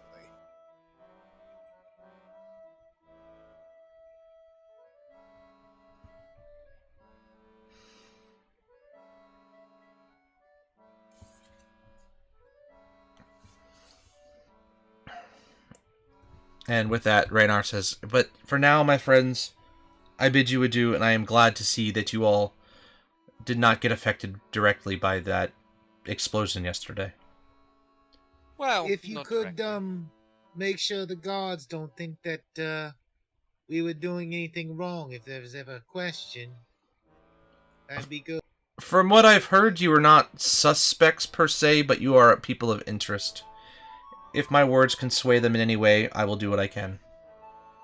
Much appreciated. And if we could keep that kind of deal going, that'd probably benefit everyone in the long run. We will see what we can do. And with that, he turns and exits the building. I guess one of us has to let him out. No, that... well, if you guys went upstairs. Yeah, it's the safe place to talk. Okay. It's not an active construction quite yet. You can whisper to the door so that somebody wouldn't hear it, and it would I have a still question. work. Like Sending or message or whichever one we have. That's just like whispering to someone. Can I do that to the door? No, because it's in the head. It's a psychic yeah, message. It's an object, not a creature, technically. I Yeah, could classic. hope. Unless we get a sentient door. Goals. All right, and with that point, I think that's a That's good what the stopping point, awakened anyways. spell But yeah, I think this is a good stopping point. Because with 20 minutes left, I don't want to get you guys too much into deep diving too much further into. At least we all what's have a going on. common thread and an in into the major arc now. Yes, that was the big hope for tonight. You guys worked that pretty well. So. Also, Adrian just jumped off my desk, so that's good timing. There he is. So we will be back with this in Garvin's 2 just weeks. like low-key trying to get everybody to like be friends with the Harpers. Yeah. That's his goal. I don't think there's... I'm just checking holidays and things like that. Make sure... No, Easter's that following weekend. Okay, good. So yeah, so we'll be back in 2 weeks, which would be the 13th of April? Yeah. Hey. And... Vacation at some point in April. I'll double check. I should be good to go. Okay. But I think I'm okay. Yeah, the Easter's that following weekend, and I know that would be tough, but that's not a normal weekend for us anyway, so... Yeah, I don't know if it's that weekend or the weekend after. I don't know. Okay. I don't remember. We'll figure it out. Emily's going to Hilton Head, so... Oh, I'm yeah. going to go along. Okay. Well, we'll make do, but... How terrible. Go to Hilton Head. I might have a thing the 13th, but I'll double check. Okay. Yeah, just let me know ahead of time and we'll make do otherwise. But, again, guys, don't forget, anybody who has the @ symbol under their name, they are also streamers and would absolutely love your follow and support as well. But I appreciate everybody stopping in tonight. This is our 5th session, and we're hitting some major story milestones at this point, so we'll see how things go. Hey, hitting our stride. Yeah. A couple weeks. And we'll start... we'll see where things go from here. So, again, guys, thank you so much for sticking with us tonight, and we'll see you guys in 2 weeks. I'll be back on Tuesday with more Sea of Thieves with Sakaris. And Rhythmic, when are we starting up? How many of you play Sea of Thieves? Is We've- there room in the crew. Are you looking to join the crew, boy? I've got me some Sea of Thieves, and it's been a while since I played though. Oh, we could always use another person. We've been having some fun with that.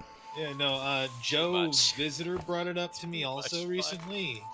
And Turtle's got it too, so there's a few of us that got it used to play. I haven't tried in a bit. If I've got the right crew and everybody's kind of like RPing, getting into it, I have fun, so... We play every Tuesday right now. Usually. Yeah, Alright, we yeah, can, we'll look we at can it. do some more RP than we have been. That's fine. Yeah, I'll look into it. We'll see what's going on. Okay. And when are we start? I was hoping to start this coming Monday. Okay. The 1st. So, And I was actually going to ask you. The plan was 5 Eastern instead of 5:30. Is that doable? you have to Or ask. do we need to go back to? Or do we need to go back to 5:30? Only reason being is that Rufus has a cutoff sometimes because of his caregivers. Right at 9 Eastern. Okay. So if we start at 5:30 on some day, it's not always, but we might lose him for the last end of the session. Okay. So if we need to, we can adjust on both sides. But I was trying to nail down a start point that could make sure we could have a full session, hopefully on average. That should be okay. So, yeah, We're just going to do our... let But I'll me let you know. Yeah, work it out. See how it affects the family situation and everything, and because that's important. Yep. That's first priority. Exactly. And then we'll... But other than that, Monday, we're starting a new campaign. Well, you've already done one session with them. It's a Friday groups Well, it was moving kinda to like Monday. It was an off stream, and it was more of a Okay. A party building experience for like 100 EXP. They're not even like they're not even second level yet. Like they're still super early. It was more of a like they were drunk and they left and gathered some guano as their little first adventure because one of them's an apothecary and he had a client lined up that was wanting to purchase some guano. So that was their money-making scheme for the night, and it That you know, explains the title. Yes. that is why they are now dubbed the Guano Gang, and apparently the whole joke came out like no job too shitty, so that's their motto. So that'll be on Rhythmix channel on Monday evening. and So we got 2 halflings, a gnome, a dragonborn, a human, and one other. I don't know. We got a good can mix. never but we got a lot remember of what short people. We got a lot of short people, which I'm really excited for. Jaros is playing a halfling barbarian with a real cocky attitude. It's great. So it's just a party of lalas. Oh, it's fun. It's gonna be a good game. It's gonna be a fun one. It's gonna be a joke. I mean, like there's gonna be a lot of jokes. I think. Oh, we got a dwarf. That's what we got. We got a dwarf. oh, that's right, dwarf. That's right. I forgot what rank was. So yeah, that'll be fun. That'll be Monday. So yeah. Again, guys, thank you so much, and we will see you guys next time. Take care. Bye, everybody. Bye, everybody.